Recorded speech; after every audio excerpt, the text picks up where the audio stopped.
They claim that the flower life symbol has been corrupted, and the correct symbol is the Catholic grid, which kind of looks like the Kabbalah symbol. So basically, for people who don't even have one of these, what you could do is just put a bowl in your lap. And the whole idea behind meditating with something like this is the shape of the object produces chi. Anything that is pyramid or cone shaped produces chi, so the bowl is cone shaped. Okay, so it's actually got to be upside down, so you need something on your lap. Do you have another blanket? The bowl has to be upside down? Yeah, with the stuff inside the bowl. Okay. Is that good? Well, I'm afraid it's probably going to fall off. Maybe, why don't you just do this?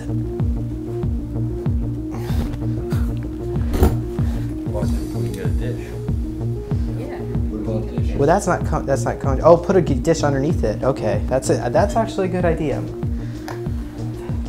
Let's go ahead and begin with a meditation. This is called the Rainbow Bridge. Neo meditations. Go ahead and just free your mind. I'm going to turn the light off. Healing, ascension, okay. Empowerment. Neological technologies. Hi, come on in, join us.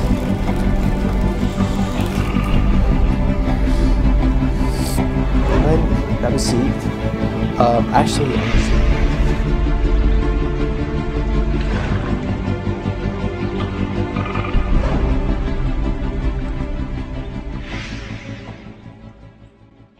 a rainbow contains a full spectrum of light and information frequency of the Earth's etheric grid, and serves to provoke magic and divine benevolence within our consciousness. Around the planet Earth also contains a rainbow bridge of energies between the Aurora Borealis of the North Pole and the Aurora Australis of the South Pole.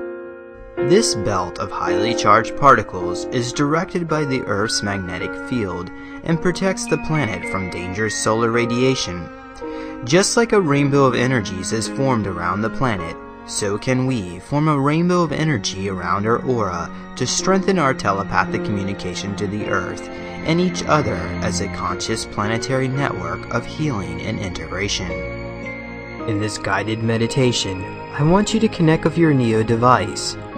Your Neo will bring more chi energy into your body, enhancing your psychic intuition and integrating your mind, body, and spirit. Get yours now at www.neologicaltech.com. Now connect to your Neo using quantum entanglement. While sitting down in a dark room with both feet on the floor, place your hands on your lap. In between your hands and your lap is your cube. Your palms are facing towards the cube, but they do not touch it. Inside the walls of the cube, visualize upside down tornadoes of chi energy, with the apex pointed in the center of the cube. In the core of the unit is a sphere containing a micro-sized holographic representation of the super universe. With your eyes closed, breathe deeply. Start to relax your body, beginning with your feet. Allow a feeling of relaxation to fill your feet, feeling heavy, loose, relaxed. Relax your hips and pelvis, and all the surrounding muscles. Feel your stomach and lower back relaxing, the muscles giving up their hold.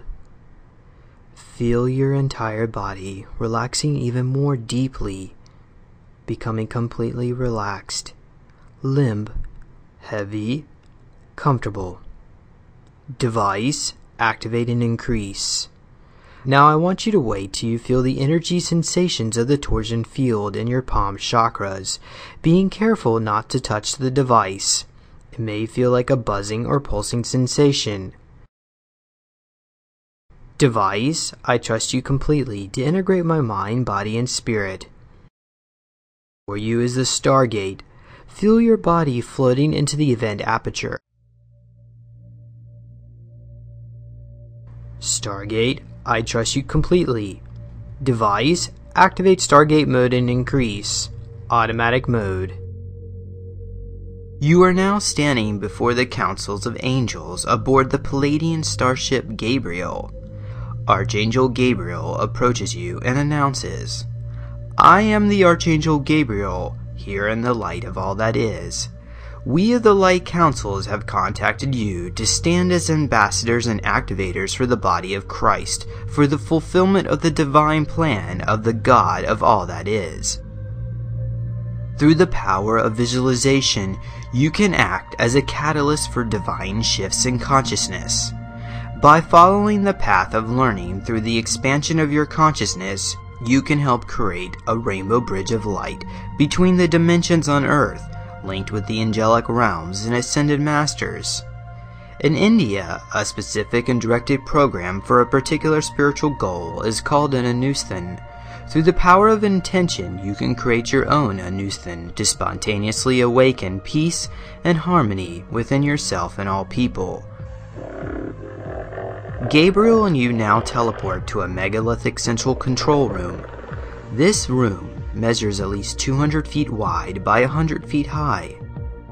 In front of you is a massive window to outer space, with the planet Earth fitting within its entire frame. Inside the opaque opening appears to be computer screens embedded into the panel, which read out data about planet Earth's current state of being. You accidentally think of a certain place on planet Earth, and instantly the screen pulls up all the data and information.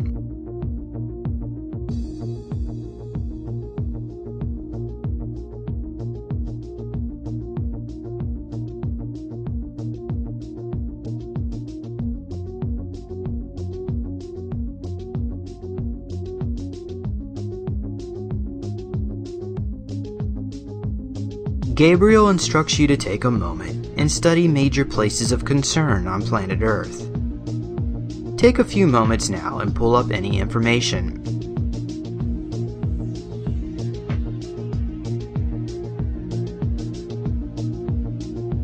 Perhaps this is in your own city.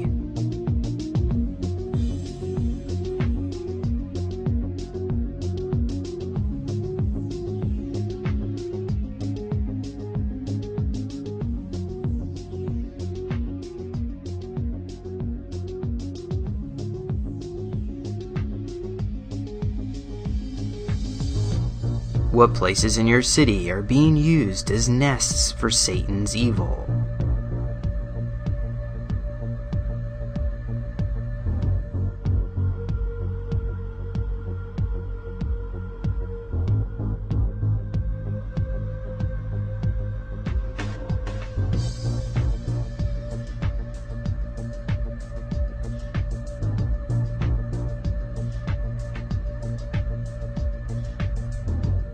Perhaps you peer into the secret halls of government and the courts to listen to the secret whispers of Satan's minions.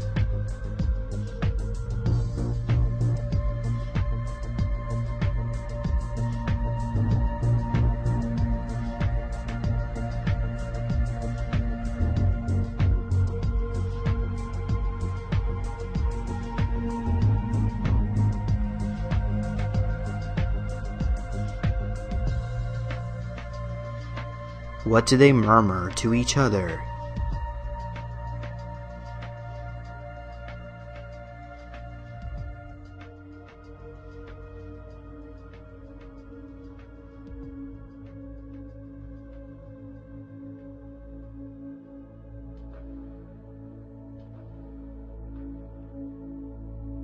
What do you hear them say?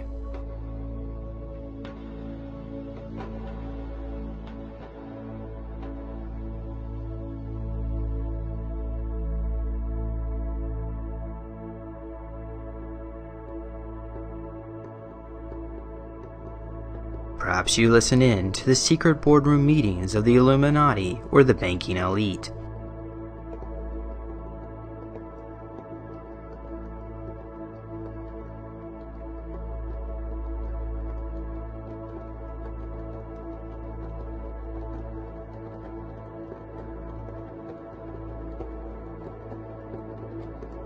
What long-term plans are they making for humanity?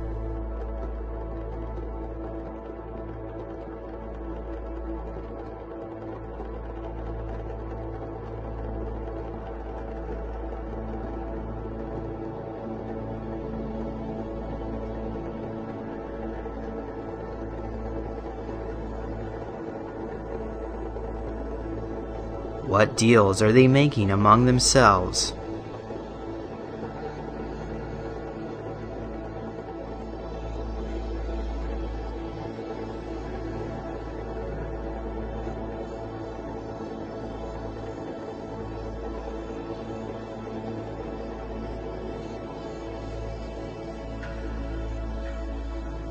What is their state of mind towards the average person?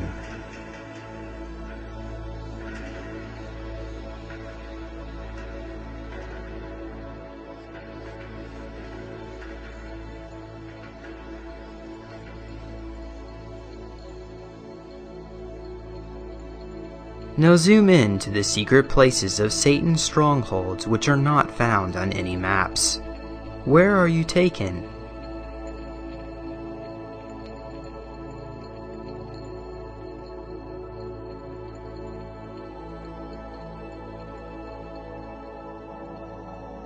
What do you see taking place in these facilities or underground layers?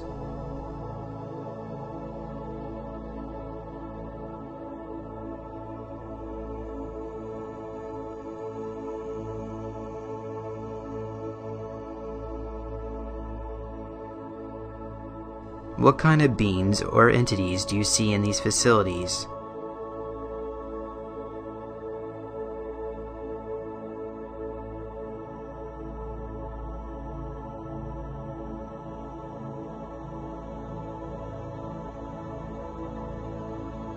Now look at the Earth's current critical environmental map. What areas are in dire need of immediate assistance?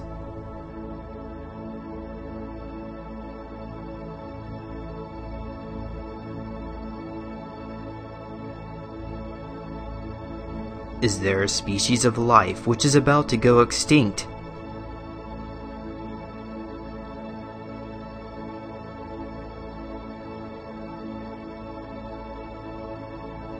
Or perhaps it is the human race that is about to go extinct. Now play the timeline into the future 10 years. What events do you see happening?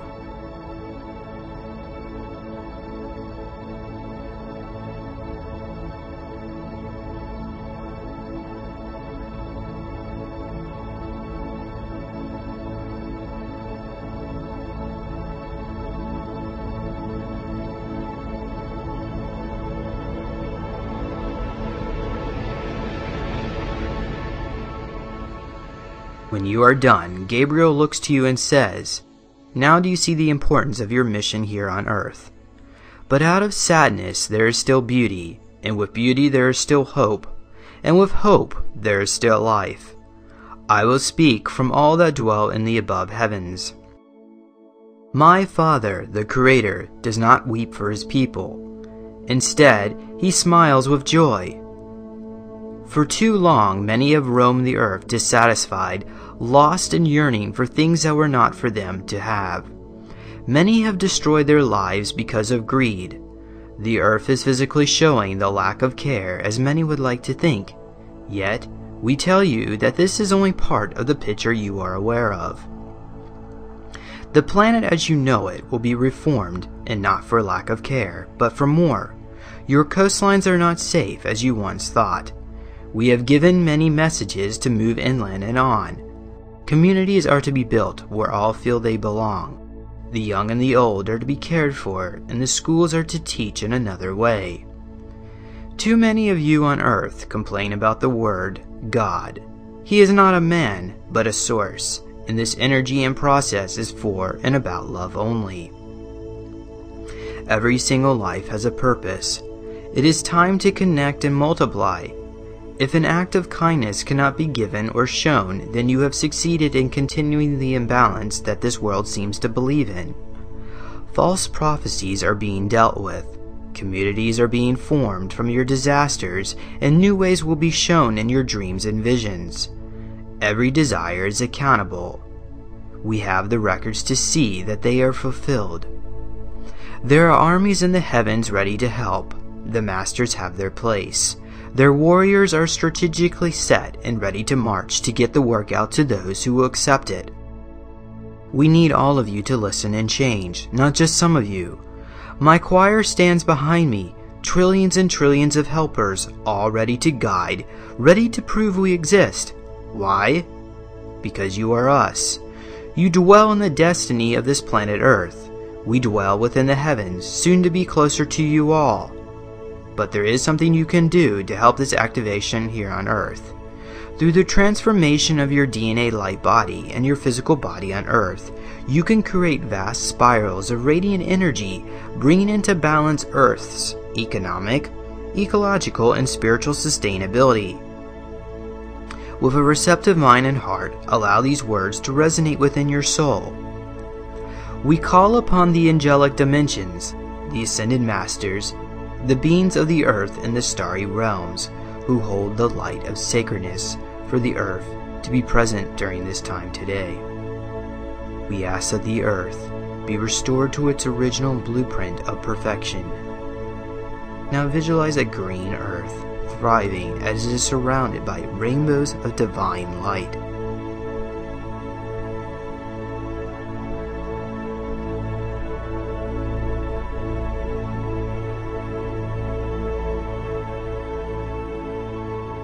We ask that the hearts of all beings be blessed with the greatest power of divine love that has ever filled the earth.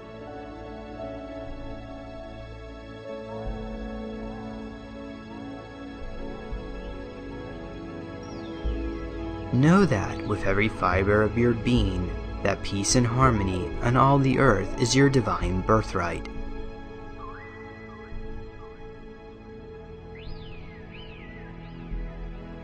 We invite divine light to create a spontaneous evolution of consciousness within each person on the earth so that divine love prevails and a beautiful peace-filled planet is the result.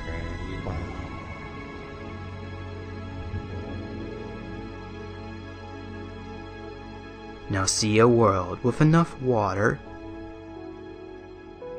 food, shelter, energy, and anything else needed for vibrant, healthy, and thriving communities living in unity amongst all forms of life.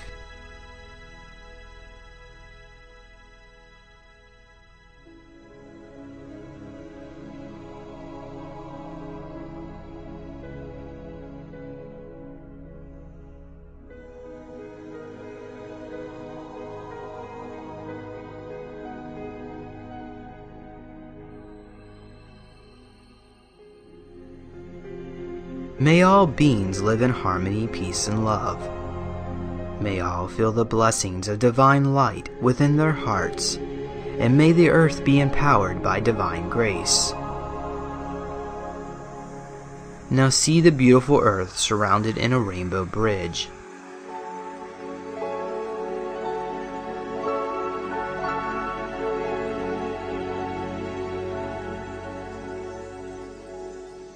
Imagine that on this bridge there are millions of people who want peace and harmony in their lives.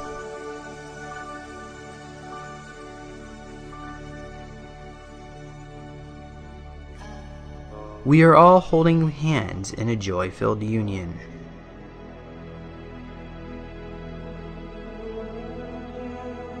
There are so many of us, we completely surround the earth with our love.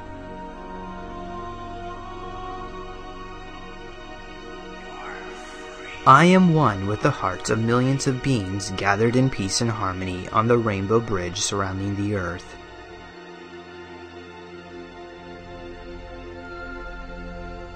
Visualize yourself inside the earth's octahedron crystal core.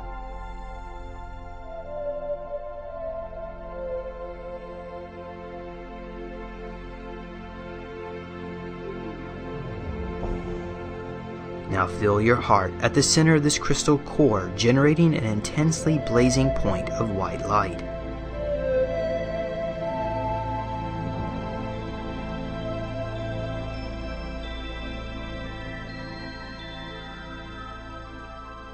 This light from your heart core creates an etheric column that extends to the north and south poles, from the blazing center to the tips of the octahedron.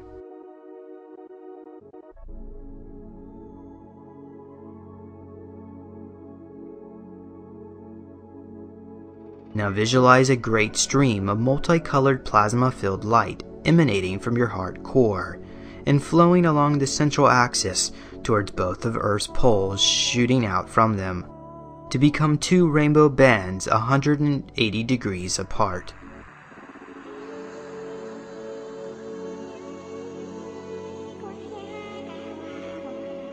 As Earth revolves on its axis, this rainbow bridge remains steady and constant, unmoving.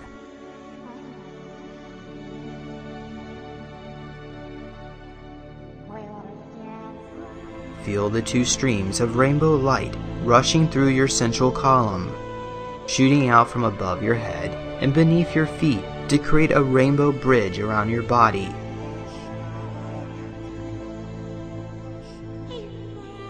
Now you and the rainbow bridge are one. The rainbow bridge of world peace is real. Visualized by enough people in a telepathic wave of love, the rainbow bridge will become a reality.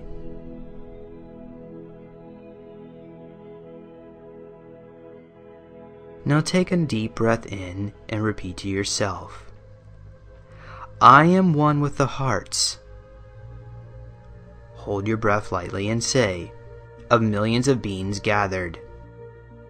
While breathing out, say, in peace and harmony on thee. Hold your breath out and say, rainbow bridge surrounding the earth.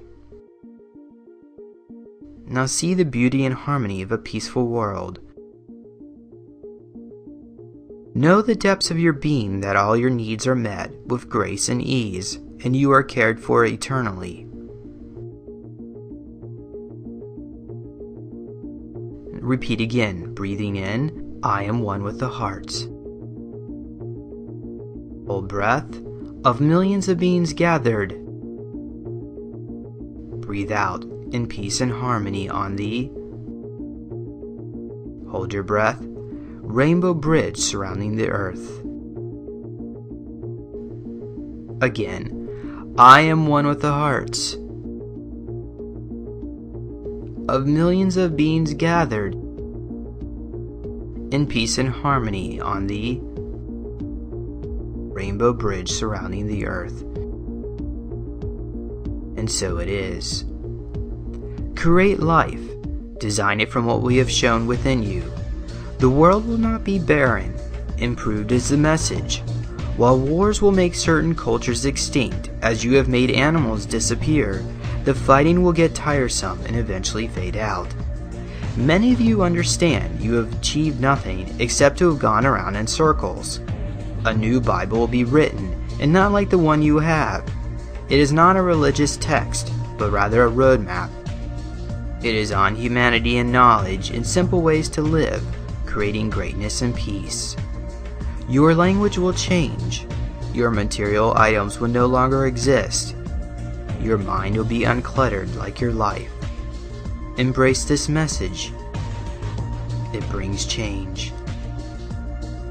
This is your destiny and your truth. Goodbye, beloved. It is time to come back now. Become conscious of your breath, and you have now been cleansed and invigorated. Wiggle your toes. Wiggle your fingers.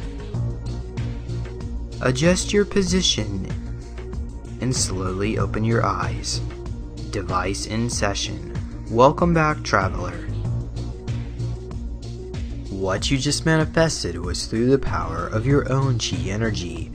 Your Neo device will increase these effects and take you into even deeper journeys of your mind, so that you too can experience the joy of out-of-body sensations in an integrated mind, body, and spirit. So what are you waiting for? Get one now at www.neologicaltech.com. Alright, okay everybody, come to now. I'm going to have to turn the light on. I think it's this switch. I hope it's this switch. Okay. So, I just want to, well, first of all, I'd like to share what I saw from that. When it got down to the Satan's Minions things, I saw myself in Alaska in a FEMA concentration camp, and there were all these cryogenic pods, and the reptilians are basically freezing humans for something, some purpose. I don't, probably not too kosher, whatever it is. And this wasn't my experience, but somebody else, when they did this video, I mean this this meditation, they saw Archangel Michael appear as a 9-foot tall human. He was extremely well built, but he had really big almond eyes. So he had a human looking face, but almond eyes. So take what you want from that. So does anybody else want to share what they saw, or if anything, from this experience? Don't be shy. I went to Iceland. I don't know. Iceland? I mean, Iceland? Okay. Yeah, What's in Iceland? I have no idea what's in Iceland, but it was like a bunker or something like that. And I went in, and I was just I was like a fly on the wall, I guess, just looking in, and it appeared to be like a meeting was going on. But it was interesting because as I flew up and I realized, okay, I'm coming down into Iceland, I didn't know there was anything there. It didn't appear to be anything there. So maybe I went underground. I don't know. Okay. But it was. You probably did. Yeah, and somebody was having a meeting there, and. Was that one? It said, like the bankers and their meetings. I can't remember because I think I went out, but as I was out, I was like. Went to Iceland. That's all I can tell you. Went to Iceland. Yeah. Went to a bunker. Yeah. There All was right. a meeting taking place.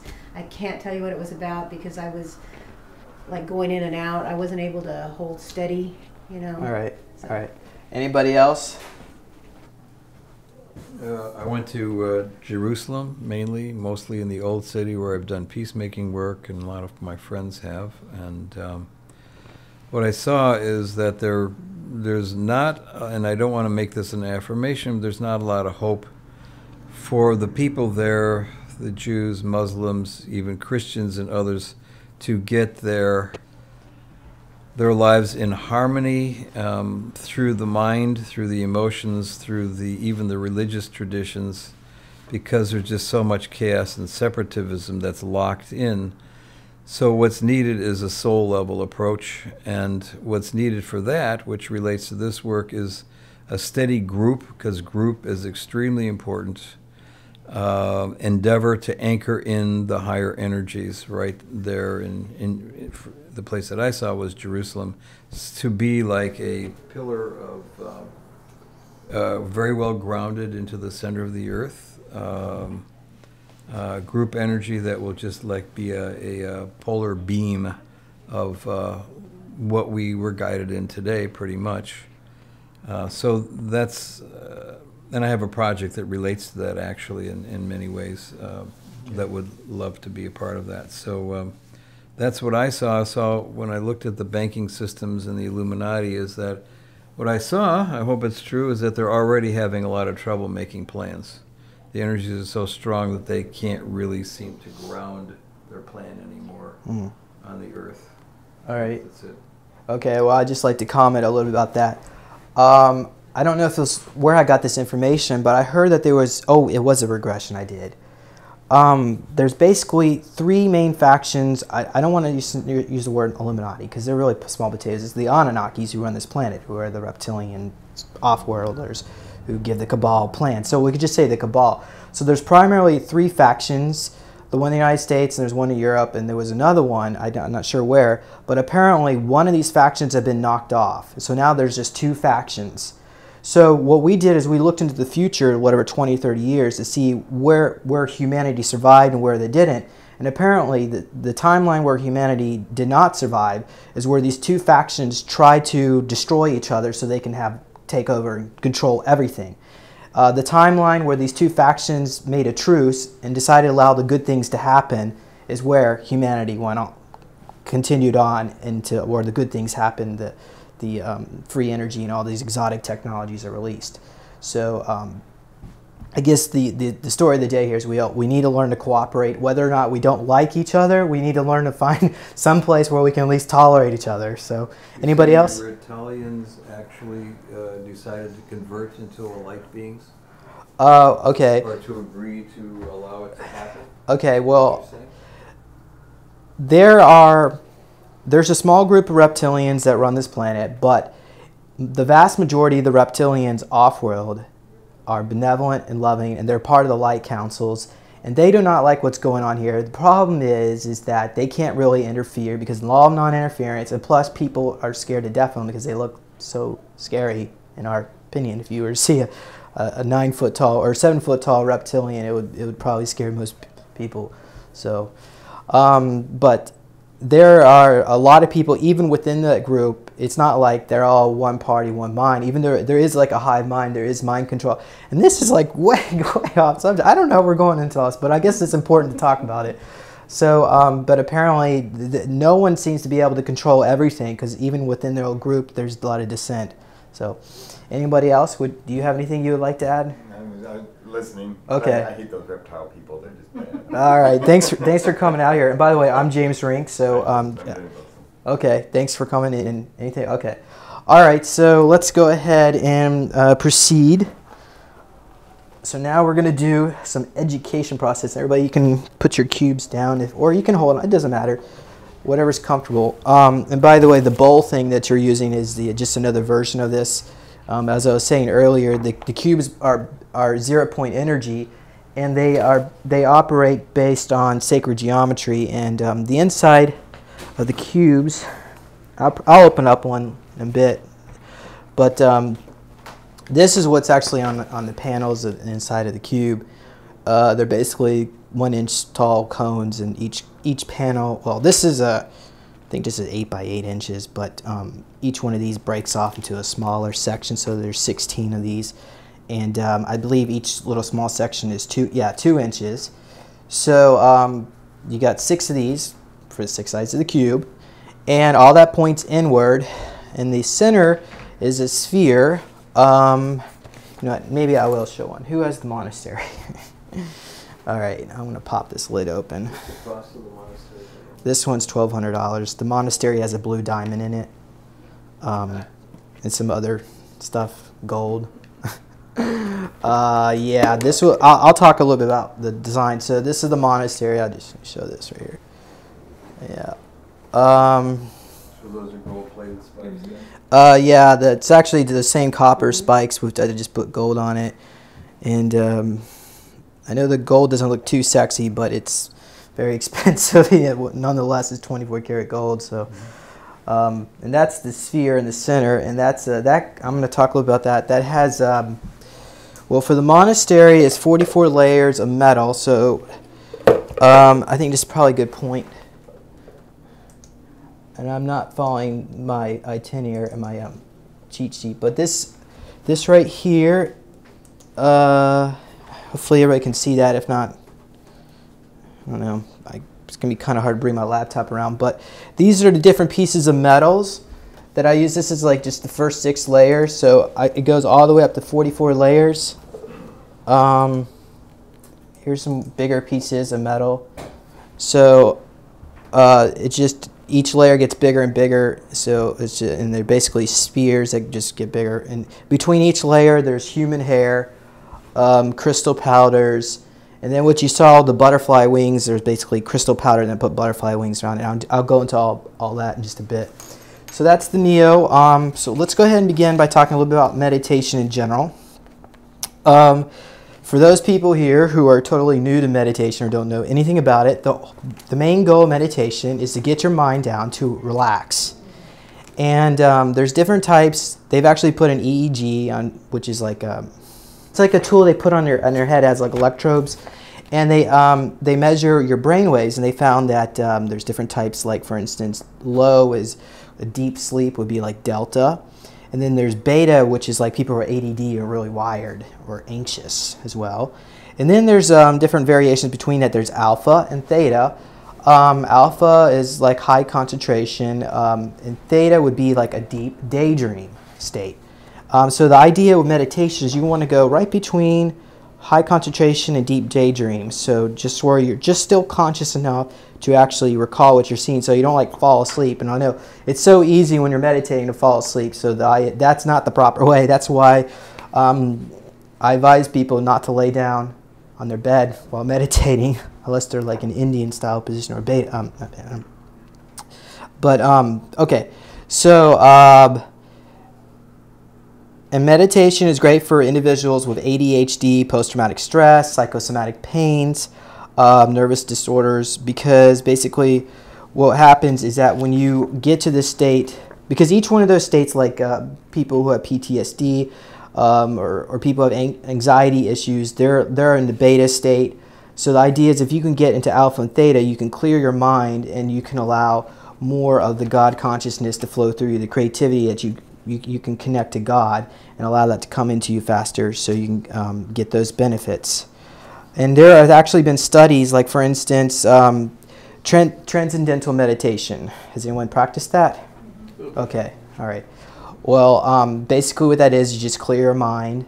And I've tried it. I've not been very good at it because so much goes on in my head. But it's really good for people with ADHD. And so the goal is you just don't think of anything. And so they've actually did a study. They found that people that meditated 10 minutes a day, just clearing their mind, reduced their stress and anxiety by 50%. I don't know how long that took. I'm assuming probably 2 or 3 months. And there was another UCLA study. They found that those who meditate regularly had more gyrification in the brain. That's basically where there's more folds in the cortex. And so they're able to process and assimilate more information. So meditation, studies have actually proven that meditation does increase creativity, increases intelligence, helps you feel better. So we already know it works. Now, as far as why use a cube, I'm going to go into that just a bit. Okay, so now I'm going to do a quick, this is a quick introduction video. Oh good, I have it on here. This is 3 minutes. This explains a little bit about what the cube is. I hope this works. Oh good. Neo Meditations. Free your mind. Universal knowledge. Healing, ascension, Empowerment. Neological technologies. Never underestimate the power of a Neo. Hi, I'm James Rink of Neological Technologies. A Neo meditation cube will help you relax and integrate your mind, body, and spirit through the power of meditation. It's like your own personal monastery. The inside of the cube is based on sacred geometry. These divine frequencies will help tune you into your higher self and access your divine potential to supercharge the law of attraction. for the life that you want to live and the way you want to feel and heal your body and take care of yourself. It's a miracle. It's worth more than the money. Much more than the money.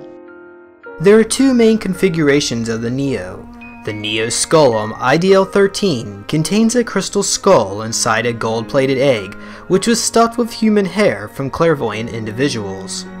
The Neo Gate Key IDL-22 contains a core consisting of layers of platinum, gold, silver, copper, and aluminum embedded with human hair. The Neo IDL Infinity contains a mix of both Skullum IDL-13 and Gate Key IDL-22 components. And the most powerful unit we sell is the Neo Gate Key IDL-80, which contains an 80-layered core consisting of precious metals. The three main components of the Neo are human hair, a gold-plated egg, and platinum group metals. Human hair is a holographic representation of the human DNA, which is crystalline in nature, and like all crystals, can be programmed using your thought intentions. A gold-plated chicken egg represents bone structure, and it's the shape of your aura, which is a torsion field of energy which surrounds your body. And it's the shape of the pineal gland, which is your Stargate access to God. The platinum group metals found within the Neo help you tune into the God consciousness, as the molecular structure of these metals is laid out according to sacred geometry. To use a Neo, begin by placing a pillow on your lap, and depending on what unit you have, either 1 or 2 pillows should suffice. Then close your eyes and repeat the following phrase. Device, activate and increase. Device, we trust you completely to integrate our mind, body, and spirit. Stargate, we trust you completely. Device, activate Stargate mode, automatic mode. Your unit is now fully activated. Studies have shown a minimum of 11 minutes of meditation per day is needed to get the full effects of increased concentration, relaxation, creativity, and enhanced intuition. To me, it's just a miracle. I can't believe something actually exists that does the things that it does, and I can actually feel the changes in it. We are a microcosm of the macrocosm. To change our reality, we first must change ourselves by changing our thoughts and feelings through both prayer and meditation. The universe is here to serve us. Without us, there'll be no universe. And that is a simple secret to the law of attraction. So what are you waiting for? Meditate deeply now with your Neo Meditation Cube. So basically this energy force that we're tapping into flows through everything, which you basically call God or the God consciousness. It's found in sacred geometry, the solfeggio frequencies, and the Fibonacci numbers or Fibonacci sequence, which you find in the layout of flower petals and how seashells. It's a mathematical formula. Okay, so you can see this is the Fibonacci sequence. And like I said in the video, that we are a microcosm of the macrocosms. Here, the microcosm, the small, and the macrocosm. Here's the galaxy. So the same pattern repeats over and over again. And so the idea is that this frequency is flowing through everything, influencing everything, whether it be on a subconscious level or not, or conscious. So the idea is if you could tap into that, you can release yourself of stress. And the whole goal of meditating is actually creating a Stargate portal into a different dimension, because basically everything that we can think of already exists. Okay, all our desires, it's just in a different parallel reality. And if it doesn't exist, then what you do in the fifth dimension, everything can manifest instantly just by thinking into being. So by opening up a portal, you can tap into this higher dimensional frequency and bring it down into this dimension. It might take a little bit longer to manifest in 3D reality, but it does come in eventually. I'm going to talk a little bit more about the Stargate, but the cube primarily consists of three main items, which is, of course, the cube, which the cones and the sphere. So that's the three main components. The cube is important because it represents everything, the shape of everything in the universe. It's the perfect form of God. Basically, every angle and shape throughout the universe in its base form looks like a cube. The thing is, it's just when it's spinning. Okay, so think of like microscopic cells to even like a large black hole. Even chi, electromagnetic energies, electrogravitic energies, which is like responsible for levitation, it's when it spins, it takes on the shape of a sphere. And additionally, each side of the cube is like the shape of a tetrahedron, and I'll show you. I'm sure you've seen what a tetrahedron looks like.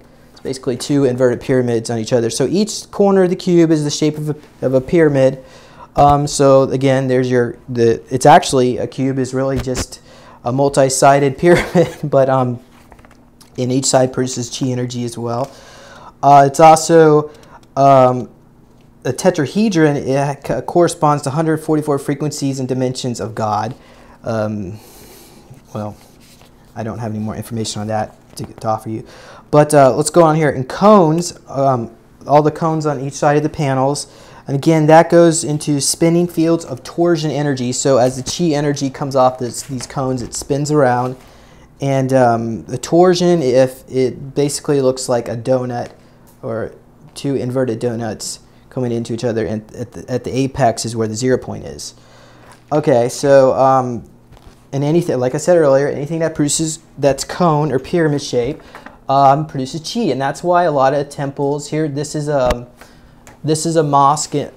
I'm sorry, no, this is a cathedral in Moscow. Okay, so the pyramid, the cone shape on the top, and here's a mosque. This is the Dome of the Rock, and here I don't know what this. I think it's in China somewhere.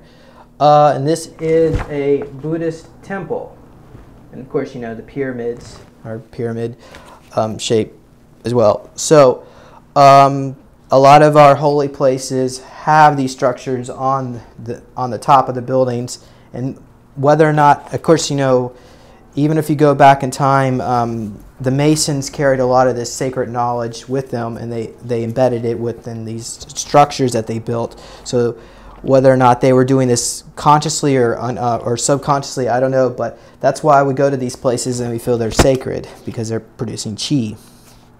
Okay, and also the sphere. We call the sphere the consciousness processing unit, or the CPU.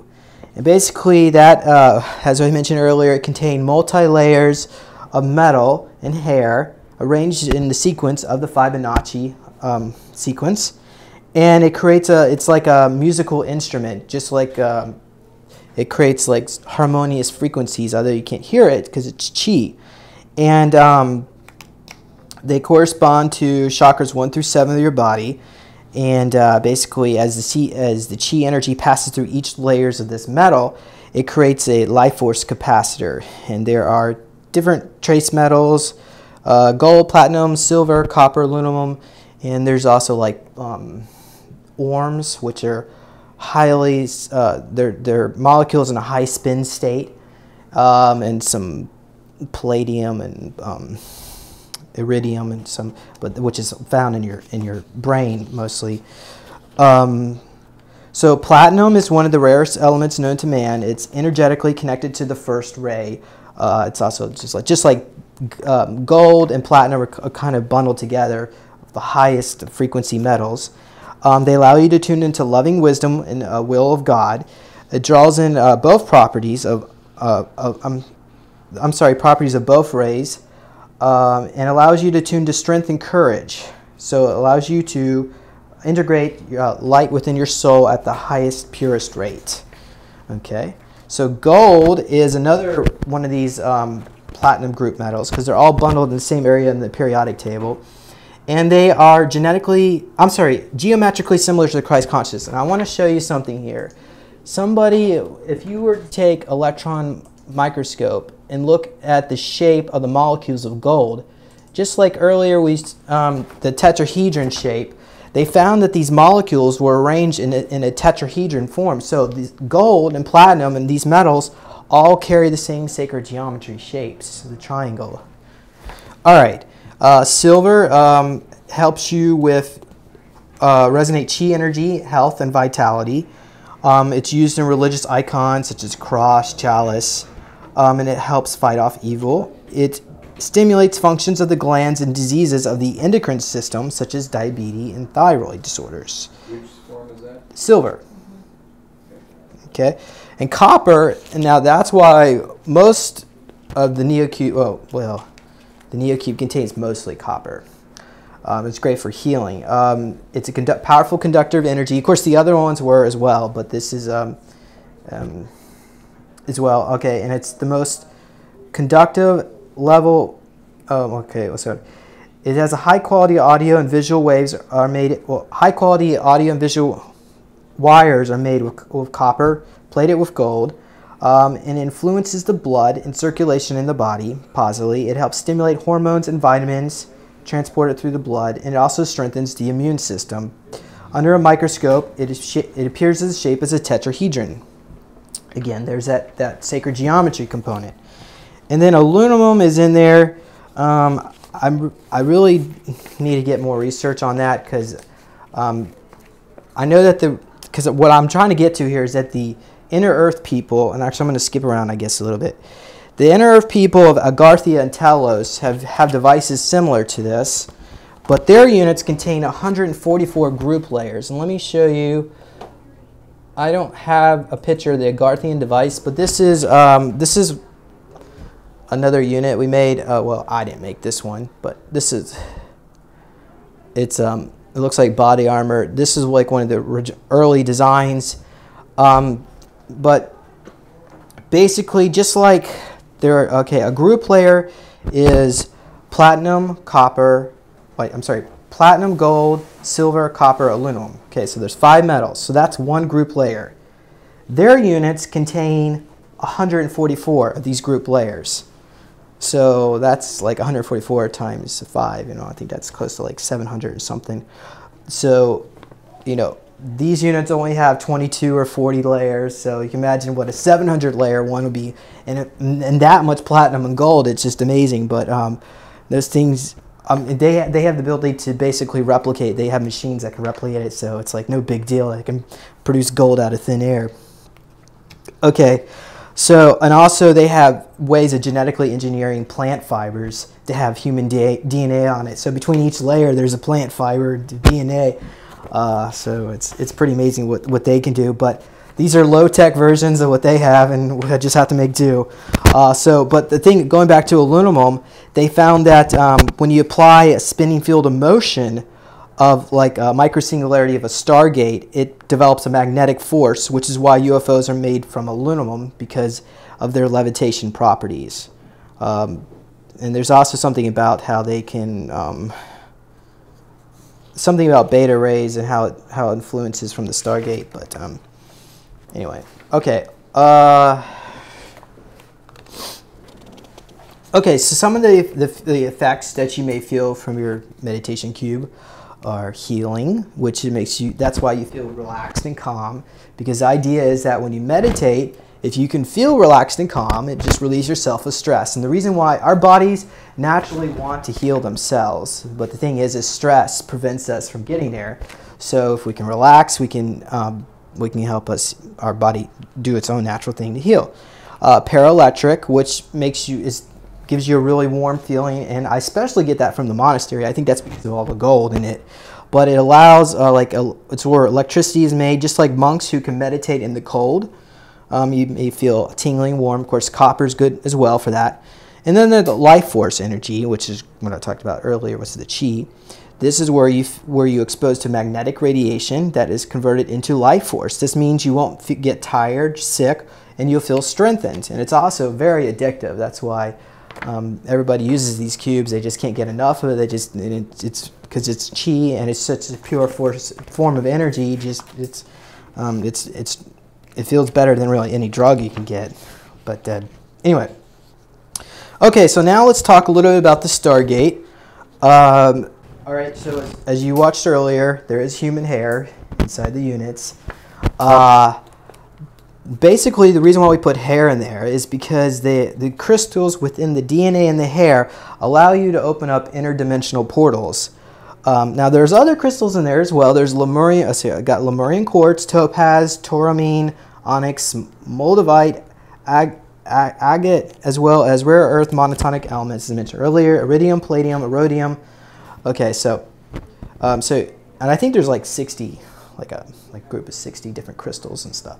So you're gonna have all the frequencies of those crystals and these rare earth metals, but in particular, it's just the human DNA component. Now, human hair or the DNA contains these microcrystals which operate as a scalar wave antennas, which basically are frequencies that collapse in amongst themselves, and they allow you to travel in between dimensions.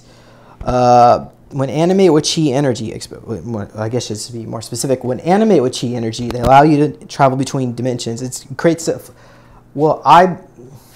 I believe that it creates a form of a sentient AI or an artificial intelligence, which is why when you meditate, and I know it looks kind of silly to tell your device to activate and increase, but apparently there is some kind of sentience connected to this DNA, or at least it knows what you need.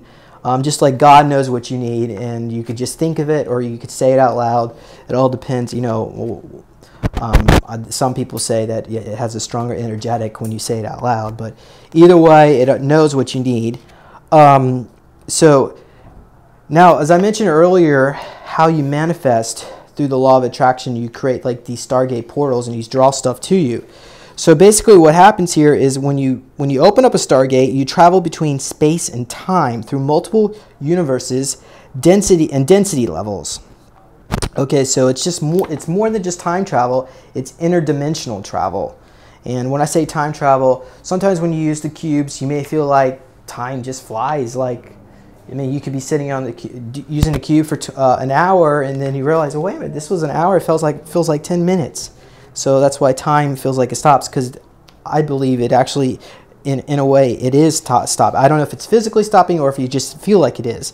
When you apply vibration to a crystal, it creates a form of electricity. Okay, so because it has to be some kind of pressure, vibration, and that's really important because this vibration that we're applying is through the chi energy, through the cones. So it is creating some kind of piezoelectric effect. And so this is basically just shows where there's no stress and you apply tension to it. Here's the electrons. This is a negative charge and positive charge. And so there is a science involved with this. Basically, the materials that can carry this charge, that you can apply vibration and create electricity, are crystals, ceramics, which again is why we were using the bowl earlier for those who did use the bowl, and of course bone, biological material such as DNA and protein. Okay, so basically the human body has the whole effect of that. Your body has two main stargates.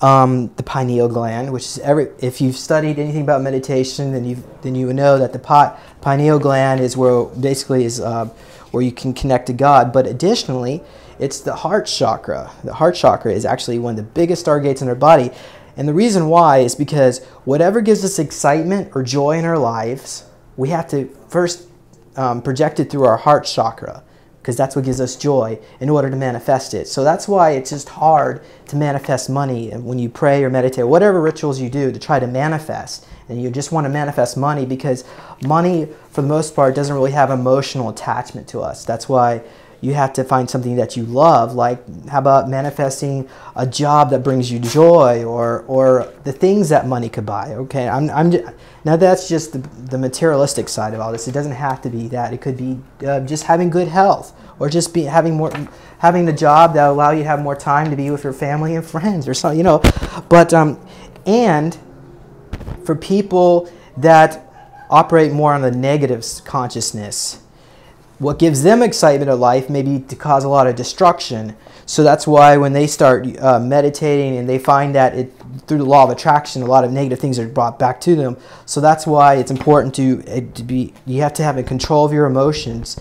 But you also find that when you tap into these divine frequencies, people who are of the negative light, so they are going to bring in more of the God consciousness, so they're going to become more positive anyway. So that's one of the reasons why I think that the beings in the higher realm don't allow us to manifest instantly like they can do, because we have to learn to control our emotions. Otherwise, we'll have a bunch of Freddy Kruegers running around, So, but I think the people in this group won't have any trouble with that. Okay, all right. So,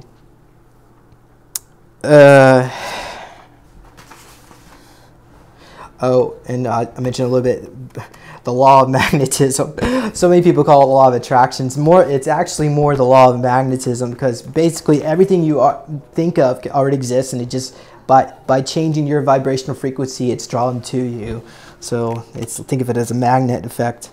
Okay. All right. So now let's talk a little bit more about the pineal gland. Here's the pineal gland for those people who don't know where it is. It's right there, and it looked like a little acorn. And if you remember in the video, not an acorn, a pineapple. So it's a little tiny gland in there. Okay. So within the pineal gland are microclusters of calcite crystals, which are found in ordinary water. Now these clumps of atoms consist of calcium, carbon, and oxygen, and it produces a bioluminescence. I didn't even know this. This is kind of interesting. It looks like a cold light. It produces light without heat. So I guess if you were to dissect this thing, it looked like it glows, kind of like some sea organisms glow in the dark.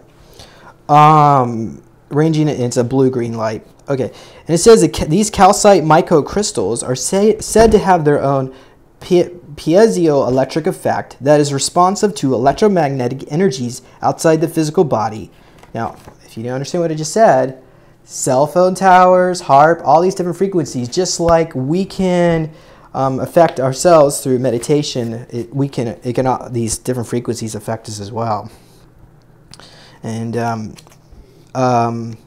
also psychic phenomena.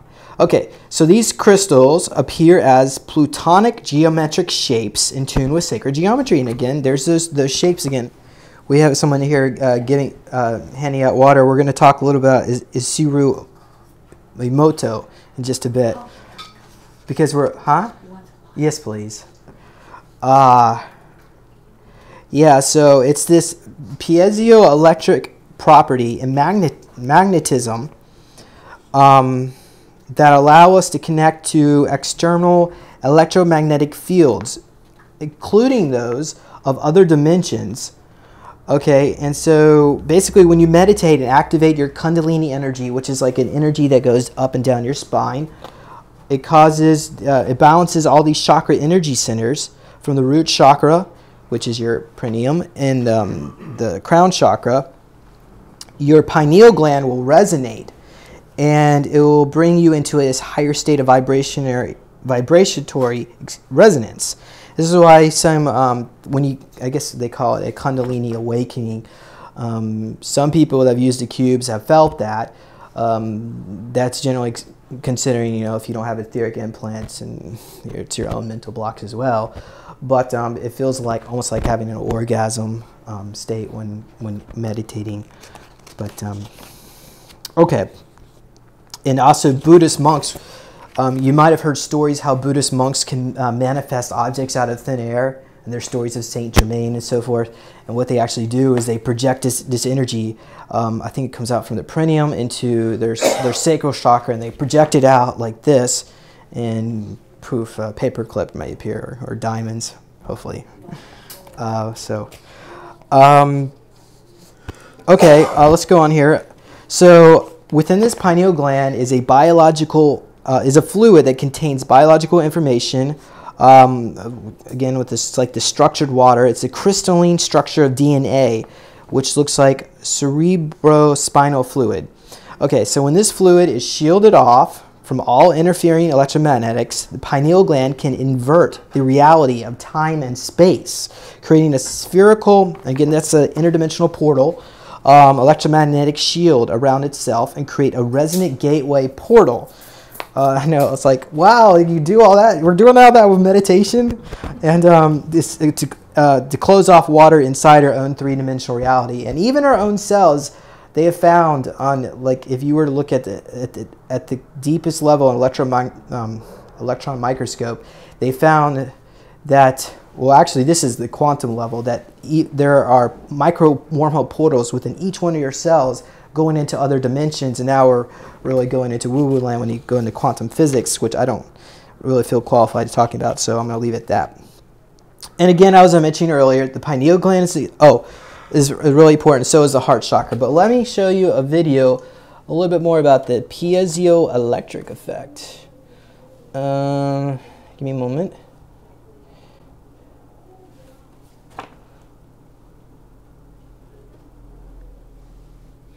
It's in here somewhere.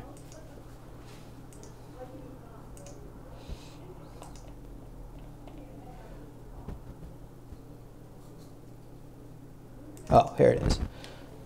It's hiding from me. Hello, I'm Charlotte Bellis, and you're watching a special Earth Day edition of Newsy.com.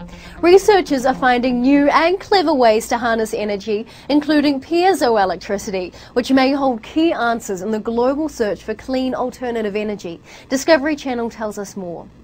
Future sidewalks might be covered with smart panels that capture piezoelectricity, power generated from applied mechanical pressure.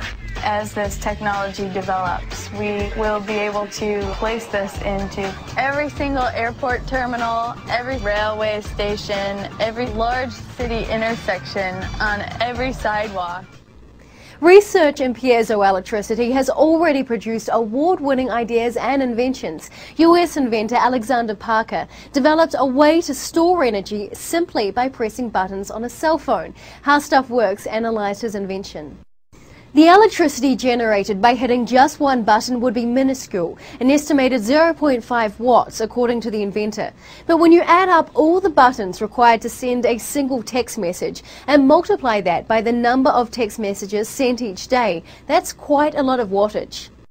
Some piezoelectric inventions are already successfully being used. A dance club in the Netherlands called Sustainable Dance Club is partially powered by piezoelectric pads underneath the dance floor.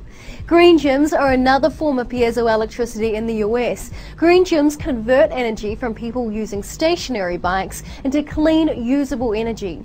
One such gym is the Green Micro Gym in Portland, Oregon. PopSci.com brings us this perspective from the gym's owner. By being extremely energy efficient and combining human power, solar and someday wind, I believe we'll be able to be net zero for electricity sometime this year. Israeli company Innovatech has plans to harness piezoelectricity on roads, runways and railways by using piezoelectric generators. Their plans are outlined here in this video tutorial. There's a 56-year-old company in Lambertville that Fortune's small business recently named one of the year's hot startups. What caught Fortune's eye is the company's homegrown technology for active ceramic fibers with special electrical and mechanical properties. Science and technology correspondent Patrick Regan has the story. If it's surprising to see ceramics come off the manufacturing line on spools of flexible fiber rather than rows of brittle pots, it can be downright shocking to learn what these active fibers can do, such as generating electric charge from a smack on the floor. The two-way action of these so-called piezoelectric fibers allows them to scavenge electrical energy from vibrations and also to exert mechanical force. If we put voltage into that, the fiber gets longer, and if that's attached to something that doesn't get longer in the presence of a voltage, it bends it. This little unit, if fully energized, will push at about 60 pounds. Advanced Cerametrics developed these fibers to dampen the vibration of helicopter blades. But they first hit the market in head tennis rackets that use the energy of hitting the ball to quell the racket's vibration, putting more power into the ball and saving the player's elbow. Head is also building smart skis around these active fibers. Science and technology correspondent Patrick Regan reports. Most of the materials made in Advanced Cerametrics, New Jersey labs, and Ohio factory go into products that transform mechanical energy into electricity. Used another way, the same materials actively control vibrations in structures ranging from skis to helicopter blades. Now, what are these people up to? The lights are on, but no one's plugged in. In this experiment, researchers are harnessing the vibrations from dancing or shuffling to power the electrics. Energy harvesting could be the next small green thing. Time now for Tech Talk with Gabe Slate.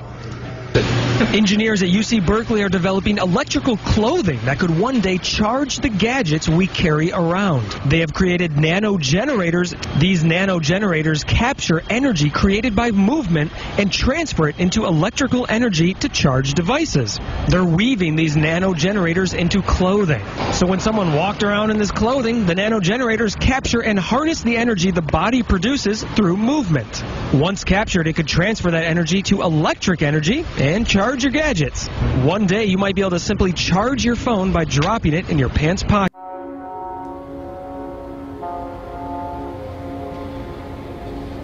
Every time we take a step, we leave energy behind. What if we could capture this energy as a clean source of electricity? Dutch architects Dol are developing the technology to capture the energy of dancers like these, then using it to power the club's music and lights. Certain materials produce electricity when squeezed. This is known as the piezo effect. So a dance floor can become one big generator, turning every movement into new power.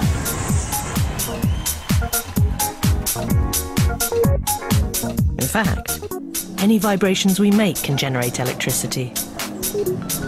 Even the rattle of the tram taking you home at the end of the night. Okay, that's enough of that. All right, so you're going to see why it was important for me to show you that in just a moment. Okay.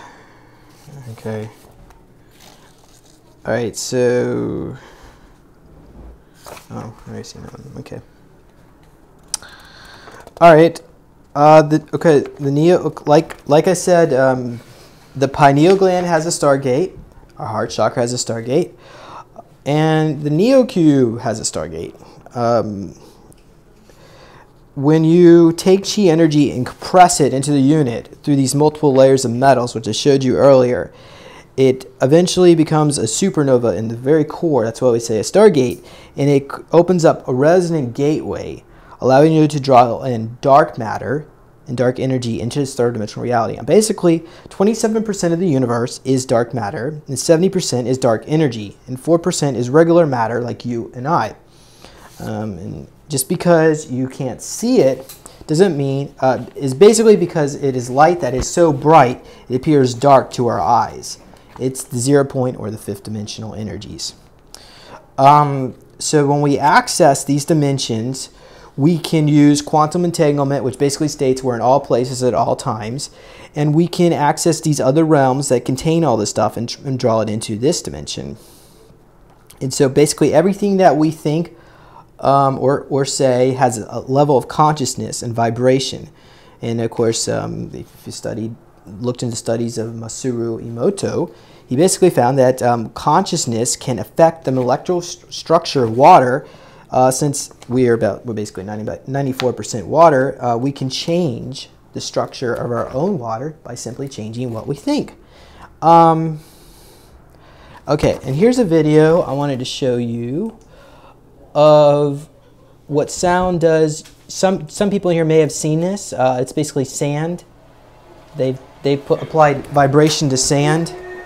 And you can see the different shapes.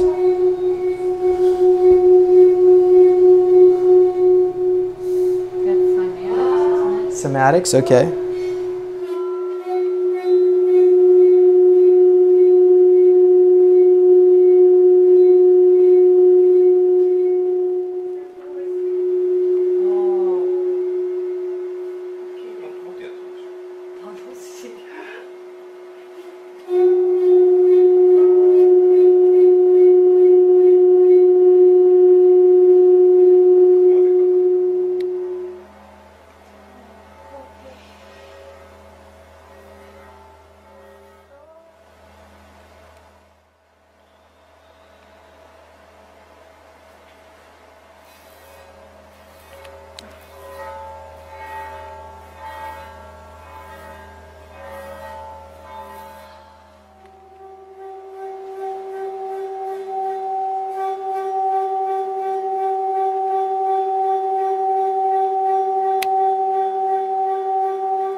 Alright, so, okay.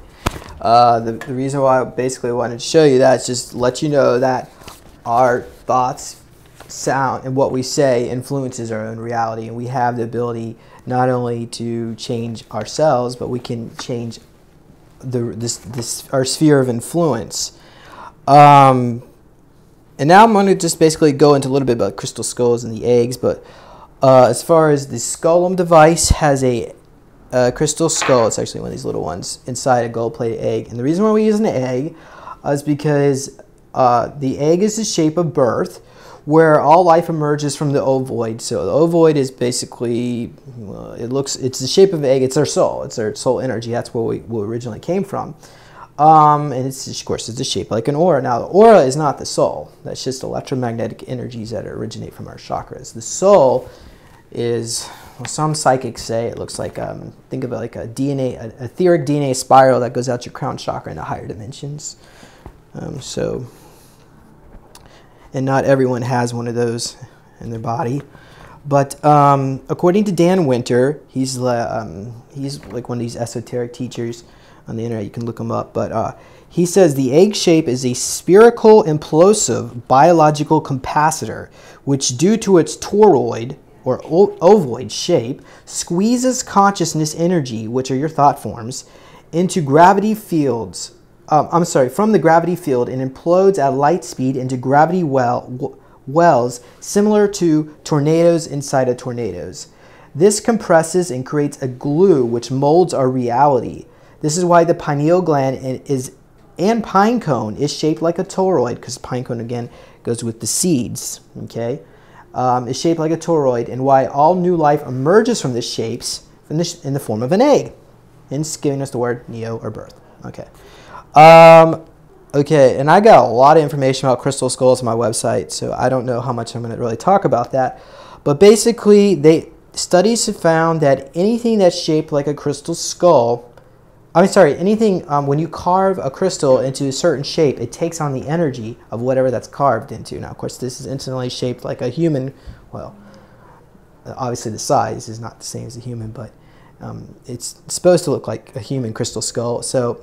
And they found that the ancient Mayans and Aztecs, they revered the skull shape, because they believed that when you die, you connect to creator source. So the skeleton is the form of the form of the body to connect with the spiritual realms, because you don't have all your physical flesh and there's no ego attached. You're just connected to God. I know, of course, there's other groups out there, secret societies that associate it with this, with death, but it's not that it's not the death component. It's connecting to the source. That's what's important here. So, and that's why the shape of the crystal is revered in those ancient cultures. Additionally, as I said, of course, again earlier, crystals create interdimensional portals, so it all plays into that effect. Now, the reason why we call that the Skolum device, it's actually kind of interesting. According to the ancient Maya, crystal skulls were referred to as lim skolel, S-K'-U-L. Lim basically means light, and skolel means God, or the light of God. So skolum means God's light. Okay, which again is connected to your higher self.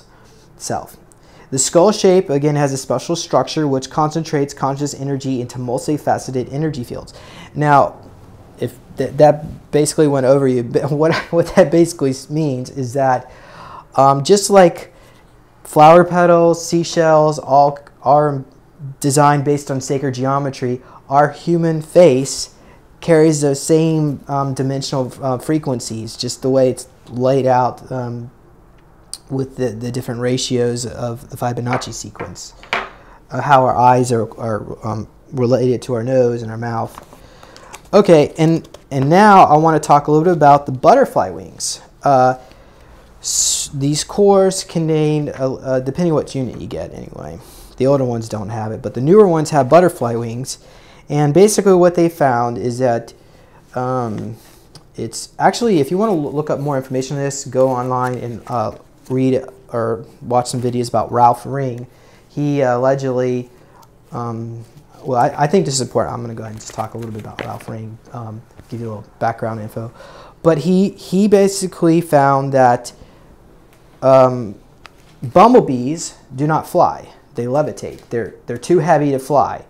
So what they actually are doing is that when they apply vibration to the wings, due to the structure within the wings, and it's a honeycomb structure, the shape of the wings allows these insects to create an interdimensional portal around them, and they are able to separate from space and time, and so they levitate. And it's not just bees. it's probably, I don't know necessarily hummingbirds, but probably a lot of insects, dragonflies and so on do the same thing. So what I'm going to show you is a video from, I'm going to make sure I say his name right, Viktor Grebennikov. He's a Russian scientist, and he actually came across this effect. It's called, oh, I didn't write it down what it's called, but it'll say, I'll just pull it up. And this video is, I think it's 5 minutes. It's a man named Grebennikov from Russia. Grebennikov was kind of a non-conventional scientist. He was an entomologist, did a lot of work with bugs, entomology. And his favorite thing was to go out into the steppes of Russia and into the various outer hinterlands and camp out in the summers and study his favorite subject. And on one of these expeditions, he started seeing some weird effects. This is all explained in great detail on the AchilleNet site if you type in Grebennikov and his flying box or gravity platform. But anyhow, the result of this was to show that there was he found a certain bug that didn't fly, it levitated. And this was, he'd put this bug into a little vial or something, and he saw this vial jumping up off the lab table, jumping up and down. And of course this is patently impossible based on any type of normal physics. So he got into this, and he found out that the bug wings themselves were creating an anti-gravity phenomena under certain conditions. And of course what we have here, if you analyze, I think I found the bug. It's actually a beetle. And if you analyze this bug structure, you see a hexagonal pyramid structure array throughout the entire bottom wing of this bug. Turns out that beetles have two wings. The top wing is called a wing cover, and what the beetle does is it lifts this wing cover up, and then it flips out its lower wings, or inner wings. Now the bug cover protects the inner wings, but when it gets excited or something, it flips these other wings out, and it flaps these other wings, and the other wings, the inner wings flap a little, and this beetle goes gyrating around. They can't fly very good, but they sure levitate great, I guess. And anyway, he took a whole bunch of these bug wings, and he glued them to like a Venetia blind structure, and he put it into a little platform he built. So they were all, these bug wings were all covered in here. And he used I theorize he used the wing covers as well as the inner wing itself. There's also a kind of a handlebar on this thing with some controls. You can see the thing a little better here in detail. The controls, I think, had to be manipulated continuously and probably vibrated to create the same action that the bug was doing. There was also down at the base some kind of a lever which I suspect controlled the amount of lift he was getting out of this thing. Anyway, Grebennikov claimed that he could fly this thing or levitate it, and it would go around at almost 1,000 miles an hour. Now you ask, how can that happen? Well, he said that there was an energy field that built up around this thing due to this gravity field building up in the platform, and by this thing building up, it built out a force field that basically surrounded him and protected him from the local environment. So even though he was flying at 1,000 miles an hour, you could go, you could be wearing your Sunday best suit and not get it flutter a bit at 1,000 miles an hour. I'm not sure I'd want to stand on something going 1,000 miles an hour that's 2 feet square. But this picture here shows him sitting on the ground, and these pictures are much better if you get on the AchilleNet site. This is the platform with him on it about 3 to 6 feet above the ground, because here's the shadow here down below. Now you could say this is all faked, but if you get into the other things that he did with shape, they almost mirror the stuff that I discovered, and it proves, I guess, that there's either two crazy people in the world, or there's two people that have found the same discoveries. So I think that this is a valid phenomenon, and I'll show you why. Next slide is a micrograph that I took of a beetle inner wing. This is at a 100x. If you look closely at this thing, you can see rows of bumps all along the bottom of this wing. Each row is staggered from the next row next to it. And this is all over the surface of the bottom of the wing. Now, I don't know of any aerodynamic surface that has bumps all over the bottom to help it fly better. If you blow this up to 430x, you can start to see some of this microstructure of the cells that form where these bumps are. The next slide, at 970x, you start to see what these bumps that stick up are.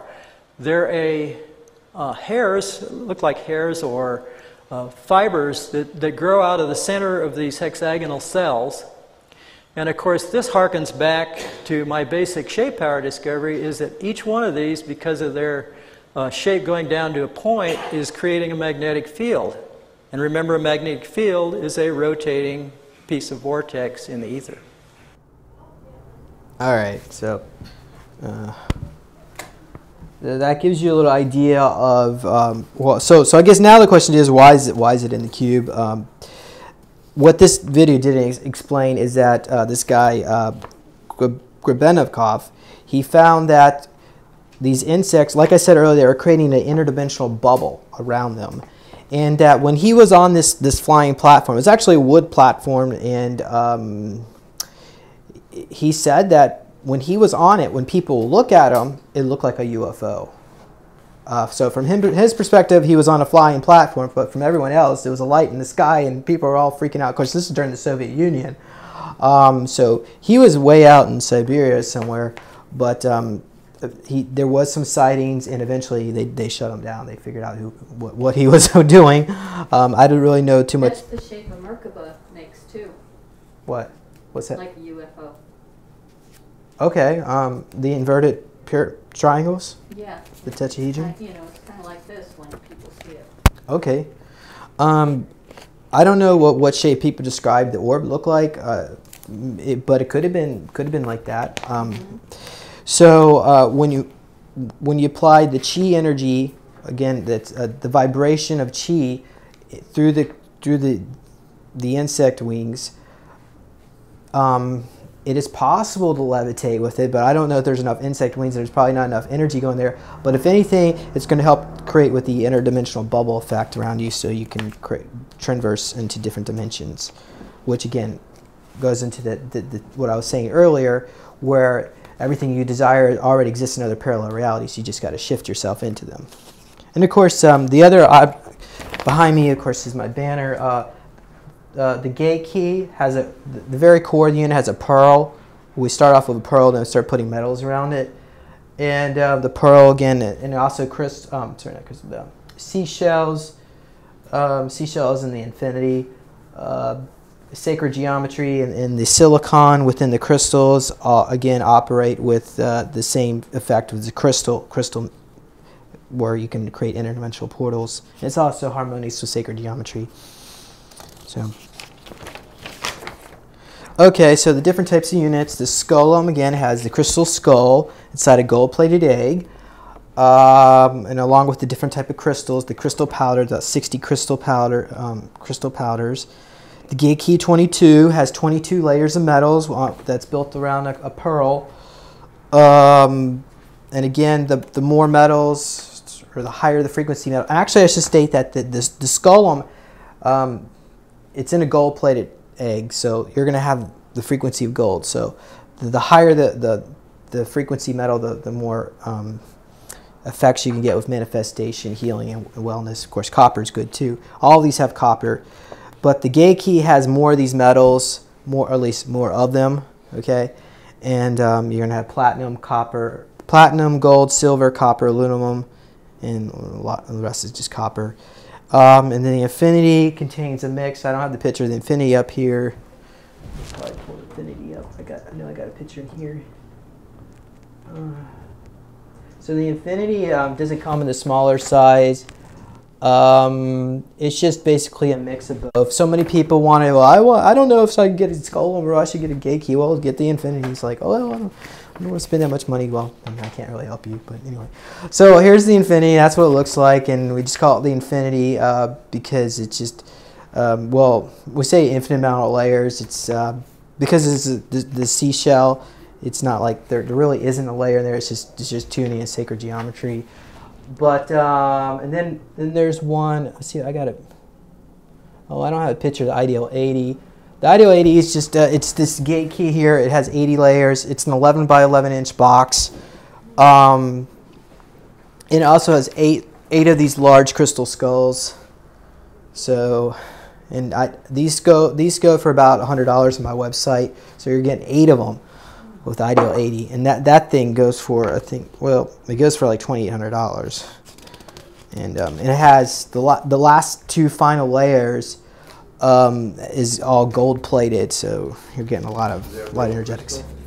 Yeah, these are carved. These are not poured. I don't remember his name, but I can get that information to you afterward if you're interested. Yeah, so. Okay, and then the newest unit that I just started coming out with, it's so new I don't even have my website. It's the Monastery, and I wanted to create a unit. Well, my goal was to create a unit that will help you be so psychic that you can produce things out of thin air. Again, like the Buddhist monks, where they can produce jewels out of thin air. Well, whatever they produce out of thin air. And so I do a lot of regression work on people, and I hypnotize someone to contact Saint Germain. And Saint Germain is one of these avatars who claims to be able to turn lead into gold and can basically take a diamond with many flaws and clear out the flaws and make it perfect, or turn a rock into a diamond. So I asked Saint Germain in this regression what kind of materials would be more energetic, and he said to go with a blue diamond, a ruby, an amethyst, and also use gold cones. So, as I showed you earlier, that the monastery, that one had 44 layers. I don't know who has it, but yeah. So that one, that has the blue diamond core in it, and that one actually sells for $1,200. But the Skull is around $150, so there's different price ranges, and I do the best I can to make it as affordable as I can for everyone. And I even have these little kits that I came up with. Actually, I probably should. You know what? Let me just show. When we were meditating earlier, I had this bowl thing out, and as I was saying earlier, anything that's cone or pyramid shape produces chi, and as we were listening to the piezoelectric effect, when I was talking about that, I also said that anything that has bone or ceramics contains that same effect, where if you can apply vibration to it and it produces energy. So you meditate, you put this upside down and put these little crystals on your lap. Now you don't necessarily need these, but this just helps amplify it. This is lapis lazuli, quartz crystal, and basically what I was told anyway is that for every pound of quartz crystal projects 100 miles. So this is about 2 or 3 ounces. So this is about 3 miles. So if you want a quartz crystal to affect the whole planet, you need 80 pounds. And then get some lapis lazuli. You don't really need a lot. This is a little bracelet. You could stick around it or just to get a little piece of it. It has to touch the quartz crystal to take on the same vibration. And then just... I had to leave the room because the energy was flowing through me and it was coming out through my throat chakra, and I was going to start coughing, and I didn't want to interrupt anybody, but I went out there and started coughing because my throat chakra, all that energy was coming out there. Yeah. Well, so basically, whatever, I don't know, what were you meditating? Oh, that's when we were trying to do some clearing on the planet. Okay. Yeah. Yeah. And the lapis affects the throat chakra, so it's kind of interesting. Okay. Let me ask a question.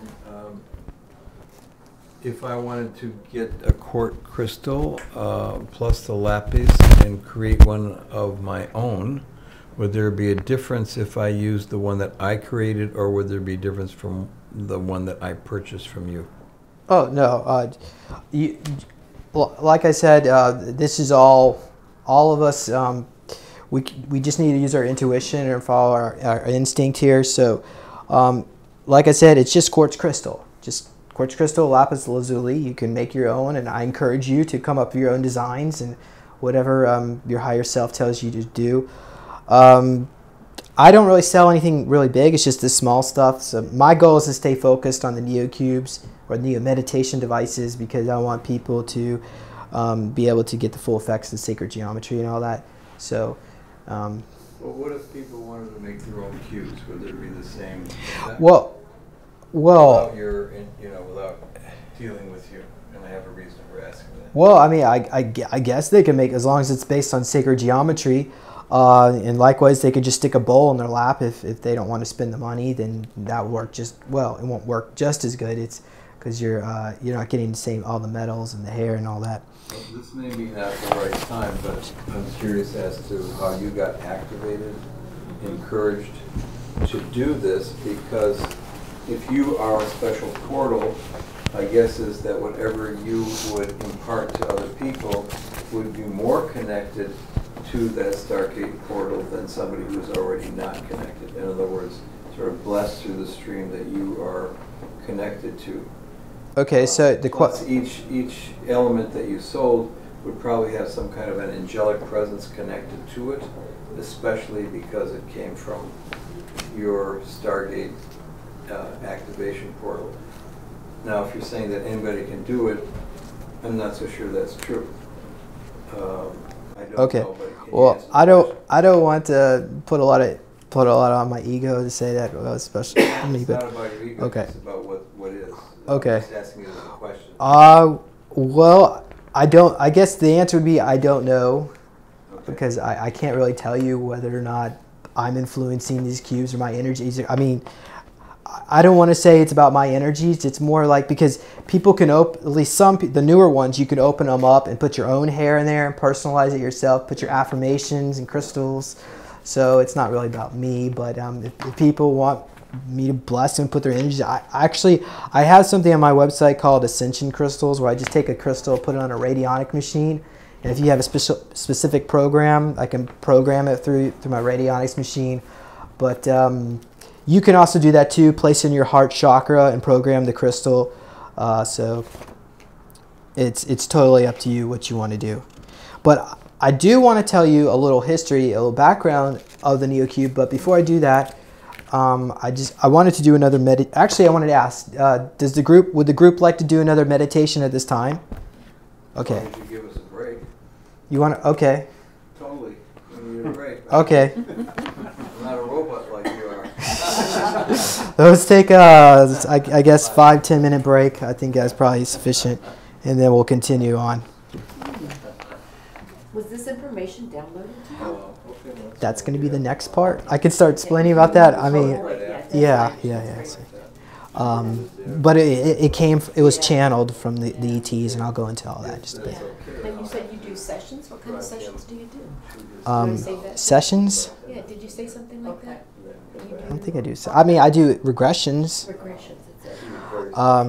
I have a internet show called Super Soldier Talk, where I regress people that have been involved with my labs in alien abduction, and I try to help people that I try to give them these folks a venue, because a lot of times the people that have been traumatized by the government and the military and aliens, there's a certain stigma involved in all that, and a lot of people don't want to get into the research. They don't want to help them, and this information is important for people to know this stuff is going on.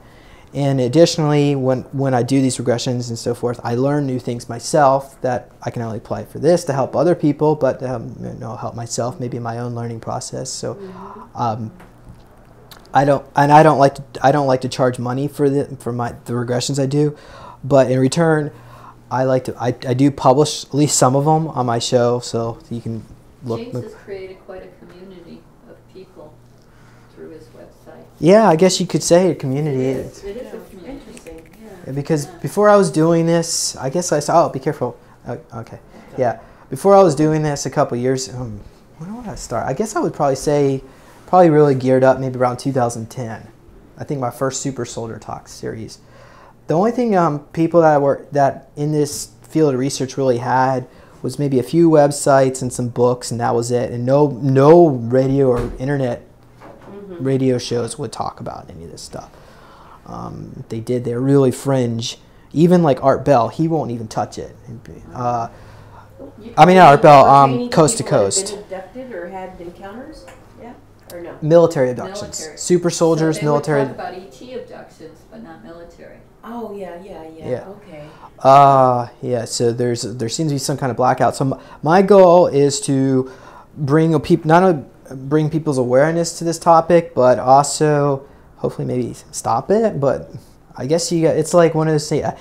I've never been a member of AA, but they say that you can't fix what you don't acknowledge. Yeah. So the goal is to at least get people to be aware that this is going on and it needs to get fixed. But it's like people like saying, well, wait a minute, there's reptilians harvesting humans and cryogenically freezing them and sending them off to outer space to eat.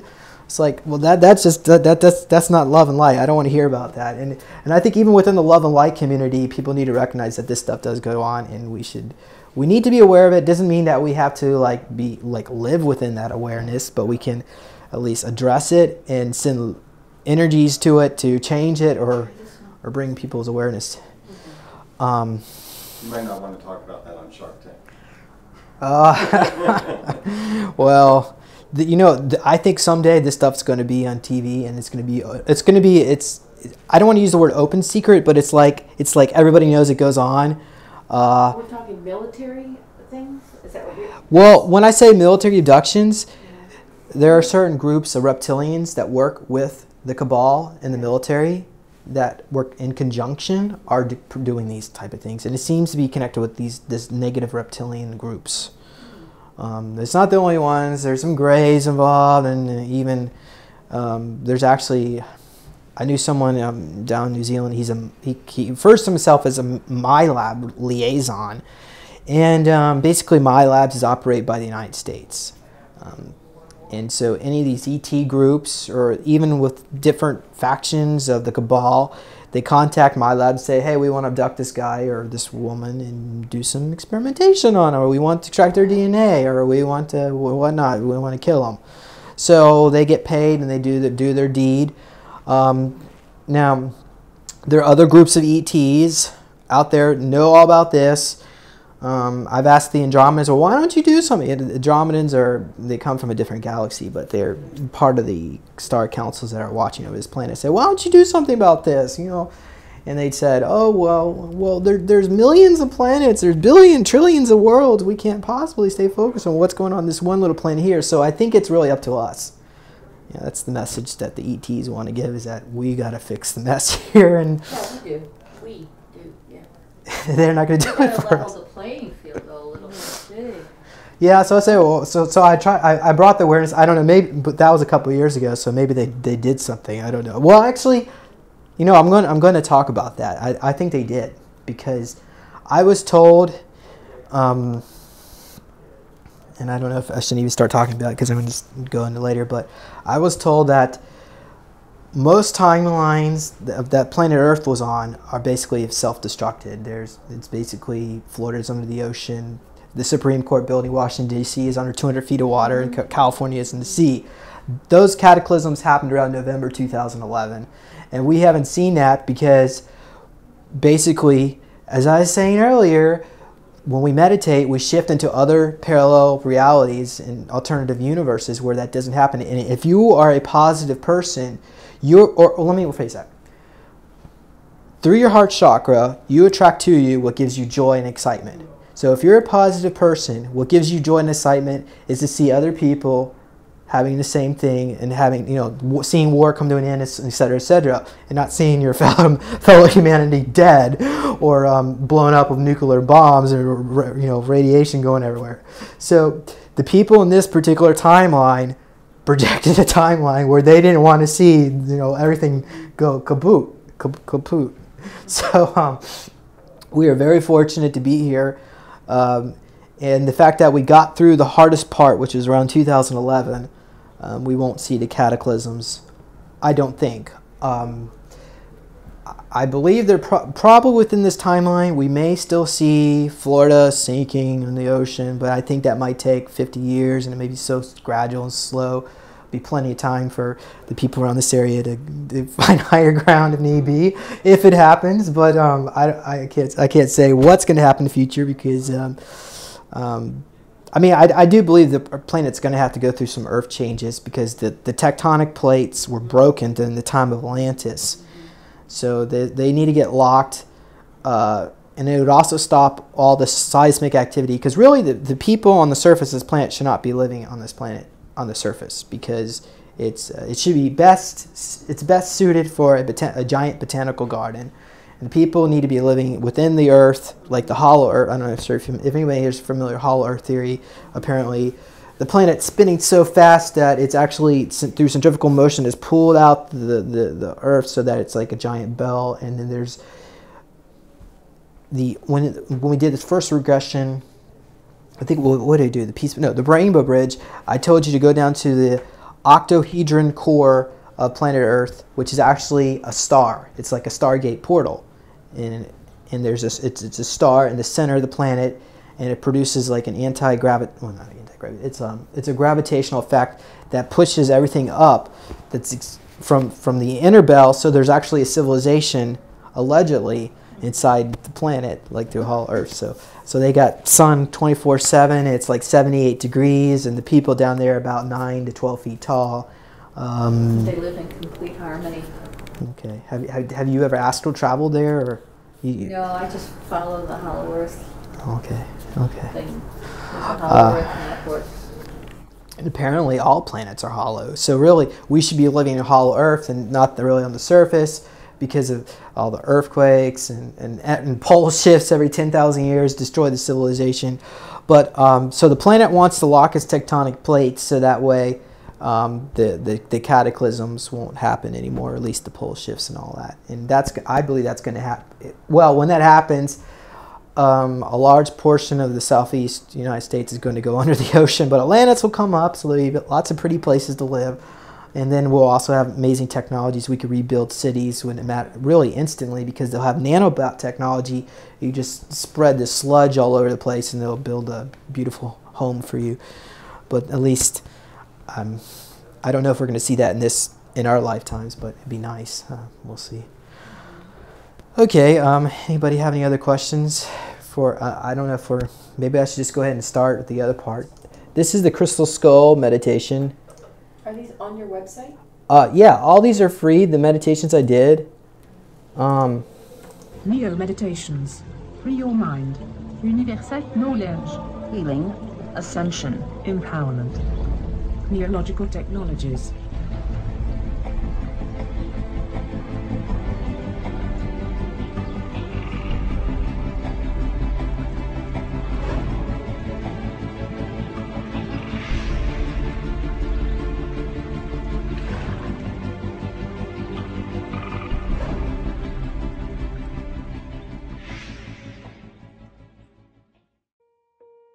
Crystal skulls are holographic representations of the human body in its light form, which is the latent energy that connects us all to Creator Source.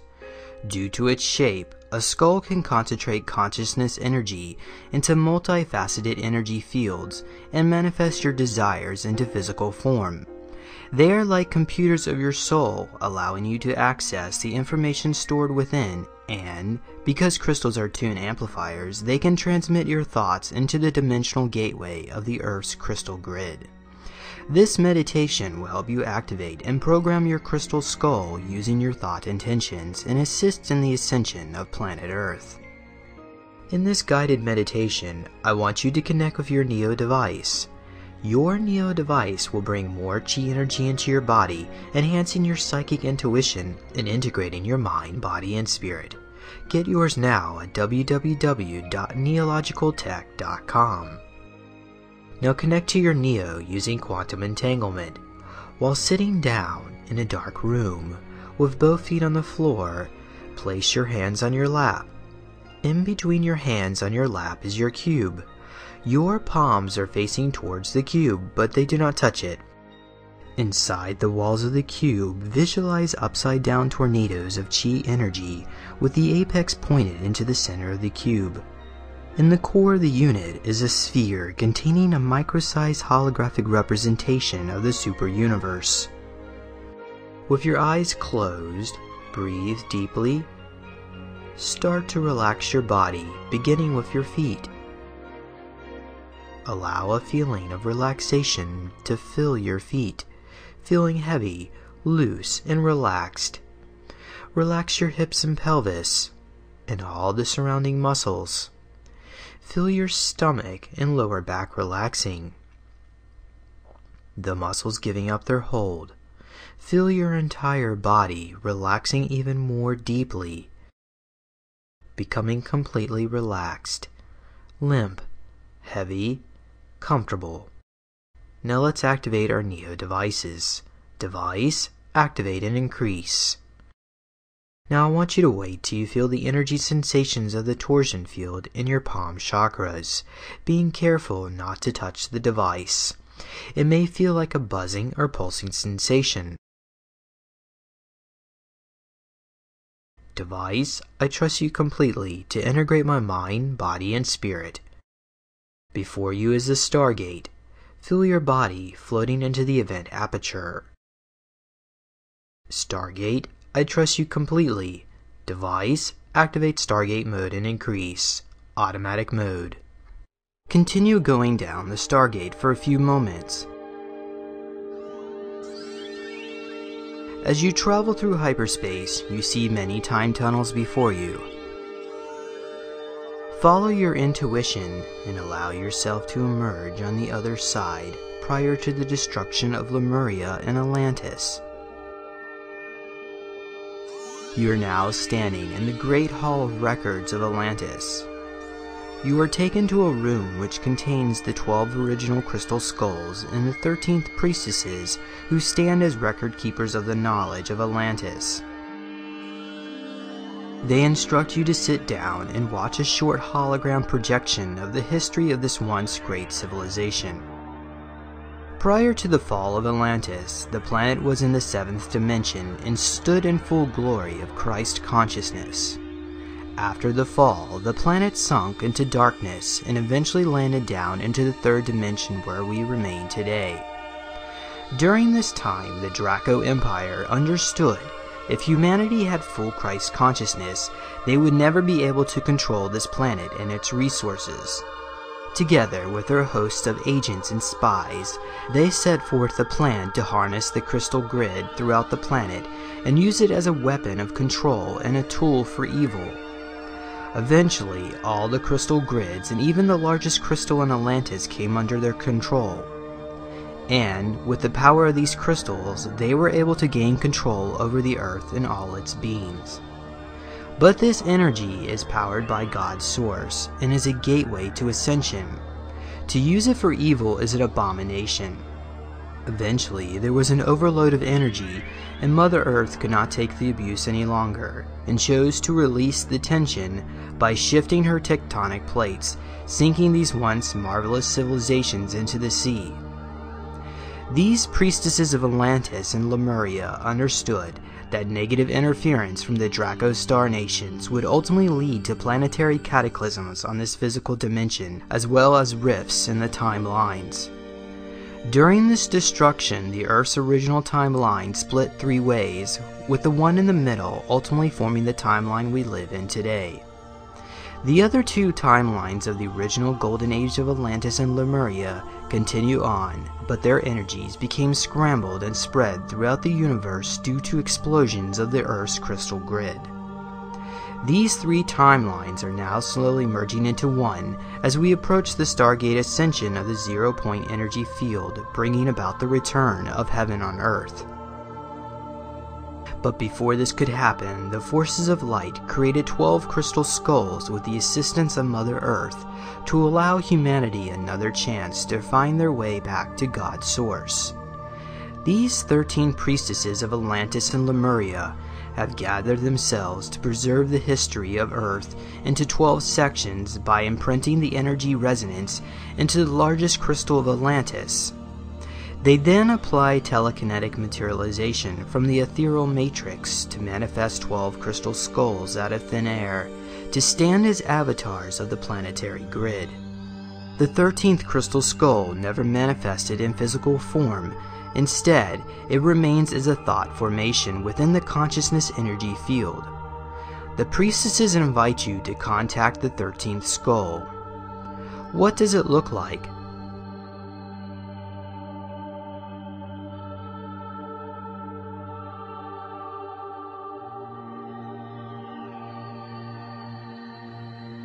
How does it make you feel?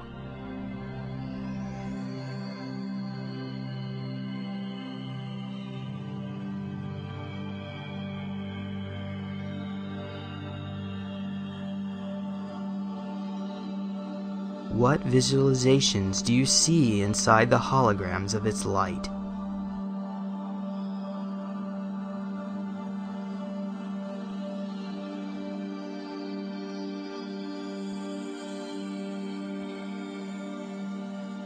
What knowledge do you see within its gaze?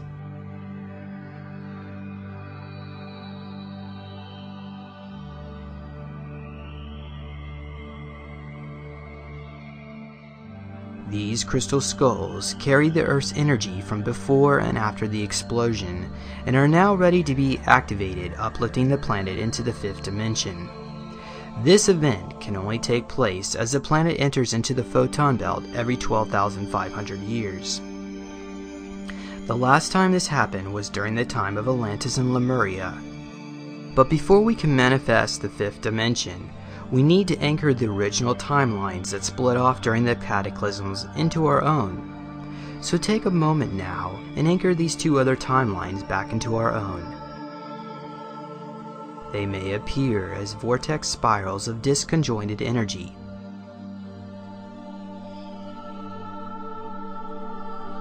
Now merge the timeline of Atlantis overlapping our own.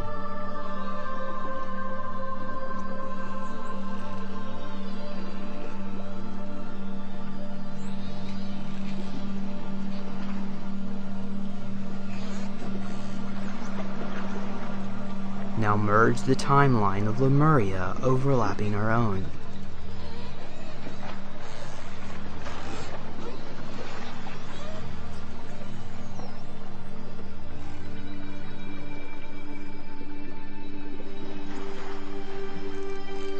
A portal of light opens before you. It's time to make your transformation. Accept the truth of your being on this earth at this time. Are you ready to step inside and find the unlimited potential of your soul? If so, step inside. Here you meet the 13th crystal skull. What shape or form does it take?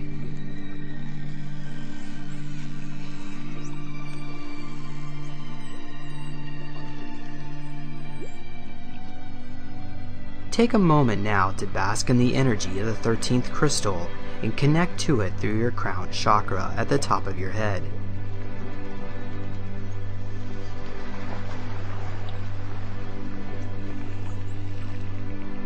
See it as a spiral of DNA energy coming into your crown chakra.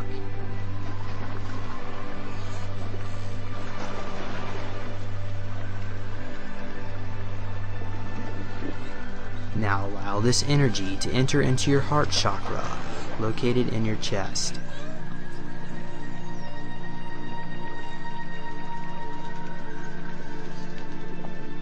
Now allow the cellular memory of the crystal skulls to inoculate your DNA, activating your path to ascension.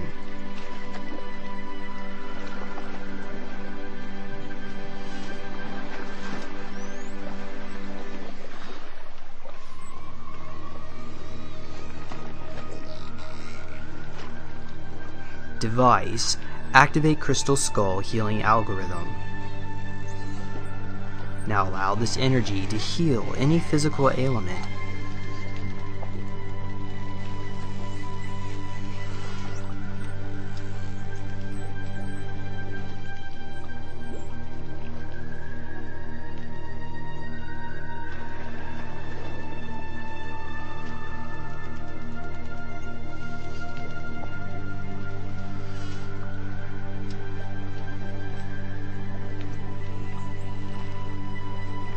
Device, activate Crystal Skull knowledge algorithm.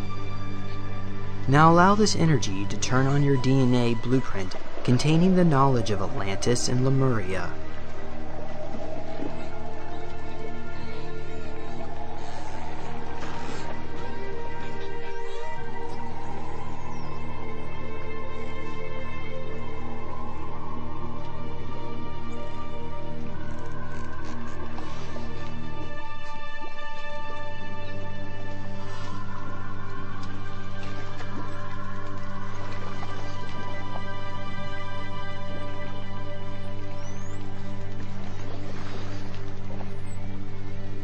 Take a moment and look inward.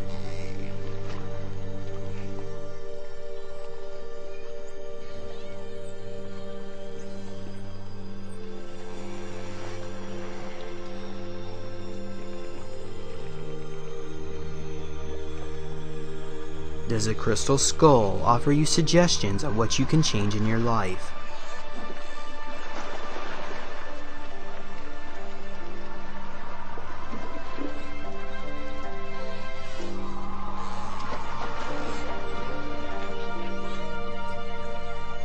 Take a moment now of quiet and ask the crystal skull to show you the secrets of your soul.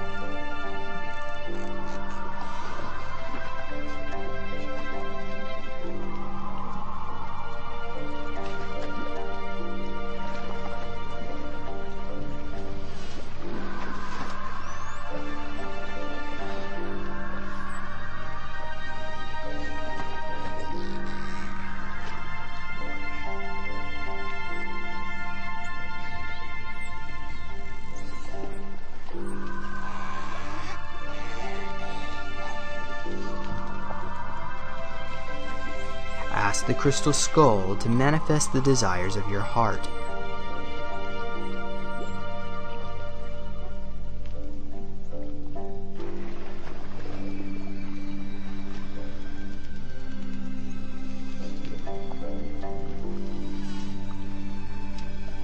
Now allow your God presence to radiate to all souls on the planet in love, compassion, and unity. Send a white energy of light through this crystal skull and radiate the light into the crystal grid of Mother Earth Gaia.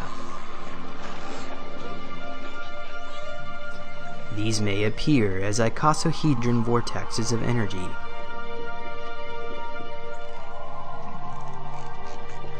You now have completed your first activation, and in time, as you grow in spirituality and knowledge, you may feel the need to revisit this moment to reveal more within your soul.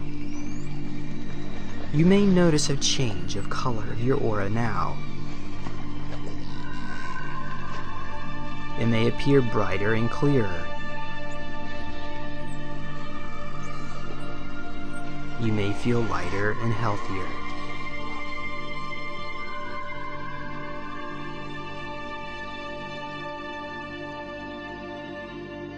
Go now and follow this path of love and light, bringing balance to the energies of the earth as it echoes its resonance to all whom you come in contact with. It's time now to step back into your physical waking realm.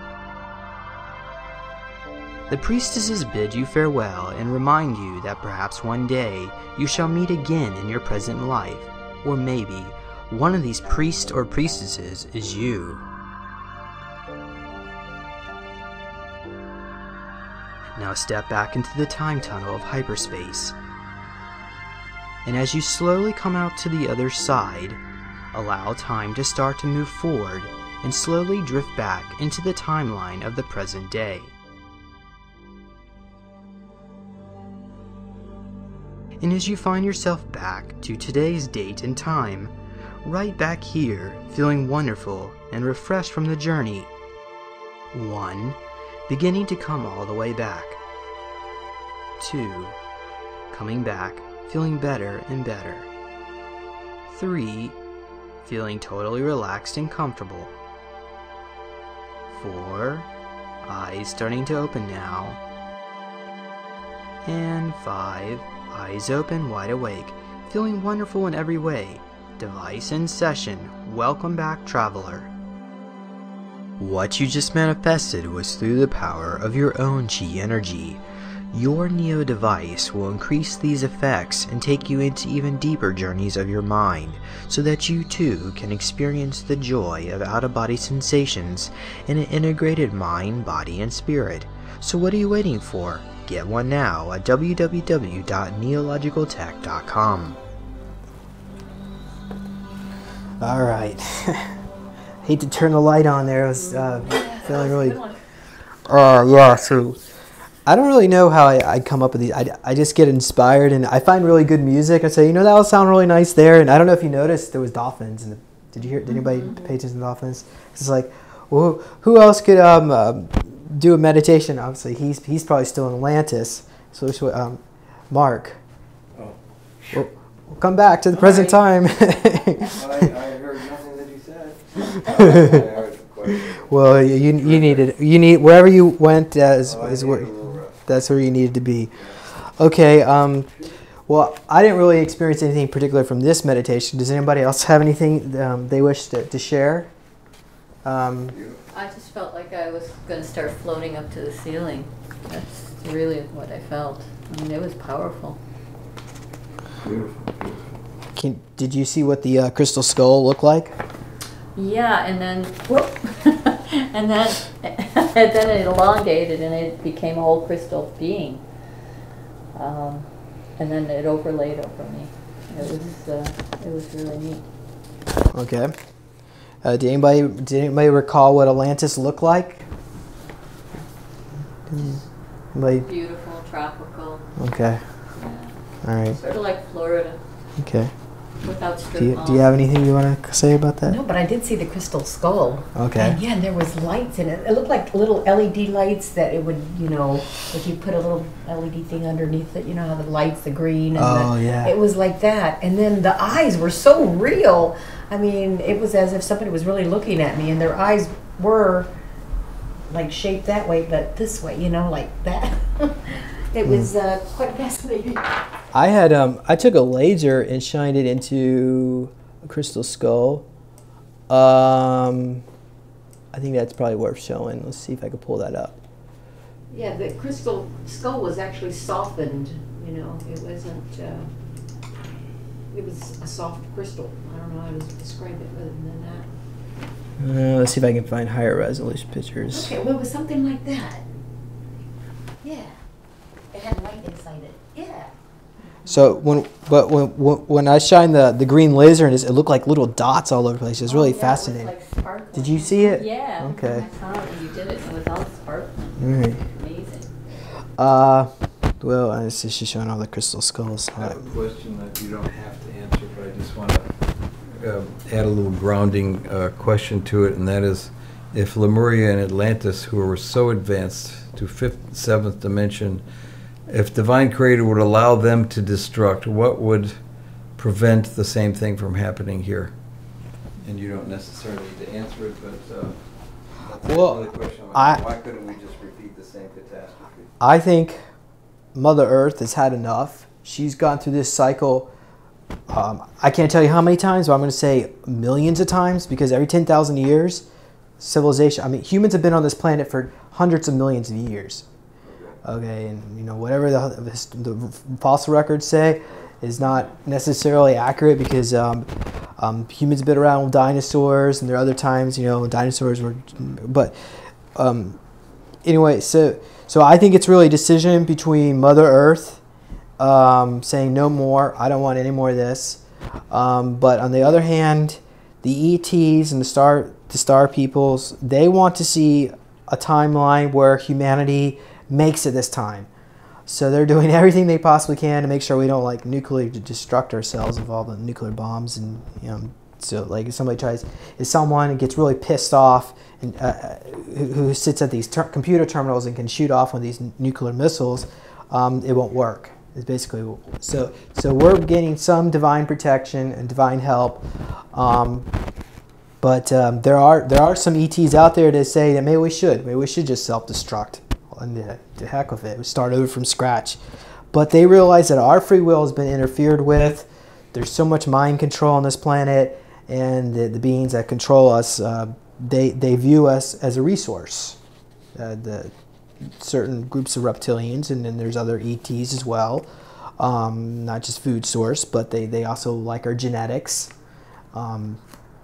We're considered, well, according to Alex Collier, we're considered royalty. And a lot of the star nations have been genetically engineering the different various populations. They have their different groups of star seeds. We represent them as well. So they have a vested interest. All these different groups of ETs have a vested interest that we make it this time around. And I believe we've already passed the hardest part, which I was talking a little bit earlier. There were some negative timelines. Well, let me go ahead and explain the story before I go into that. I don't know if everybody wants to hear all this with our timeline of people wanting to leave, but I'm just, I don't detract you too much for what you're doing, but feel free. It's fine with me, but I'd love to hear it, but I don't know if everybody else. What about the timelines? What? Well, just in your answering the question. Okay. So I'd love to hear it, but I don't know if everybody else wants to stay longer to hear this. Okay. Okay. So let me go on. Let me share a little bit about the story of how I came into the NeoCube and how where I got to right now. Okay. So I was looking online to trying to find a tool to help me integrate, because I've had a lot of trauma. At least at that time, I believed I was part of the Montauk project, or experimented on, in which I've later realized that I actually was. When I was a kid, I was taken to Montauk, I believe Montauk Point, New York, and plugged into the chairs, and like a screen would come down, and I would be instructed to remote view alien facilities and government, whatever. I don't know what they did, Intel, but that's besides the point. So I found a YouTube video of Kusal Uch. He's Cambodian. Now let me pull up his picture so you can see what, while I'm talking, you can see what he looks like. And he came up with some kind of seashell device. There's Kusal. If you could see, yeah, Kusal. And I'll show you the device that he came up with, the ones that he was showing online. This was his device that he had. Oops, I was hoping it wouldn't do that. Can't get it to freeze. But here's his cube. What he would do is take copper flashing, hand wrap each piece, and this was copper flashing and multiple layers of metal. And this is, he wrote some Cambodian text on here.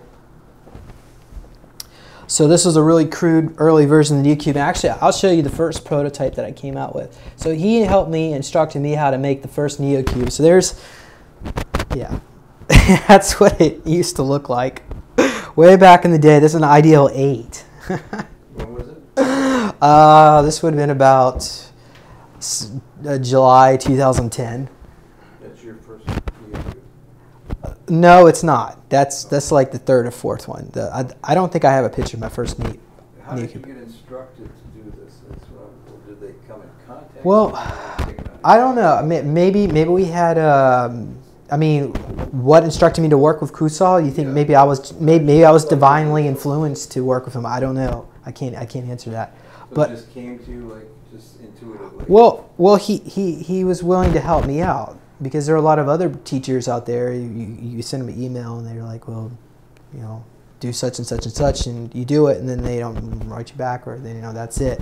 But I followed through, and I built the first one, and then I liked it so much I built another one, and he said that you need to build such and such amount of cubes, and then you can have your own Montauk chair. So I think I built like around my 10th cube. I had, I guess you would say, equivalent of Montauk chair. I mean, I just stacked them up. They're just a bunch of cubes. Okay, so I stacked them up and meditated with them.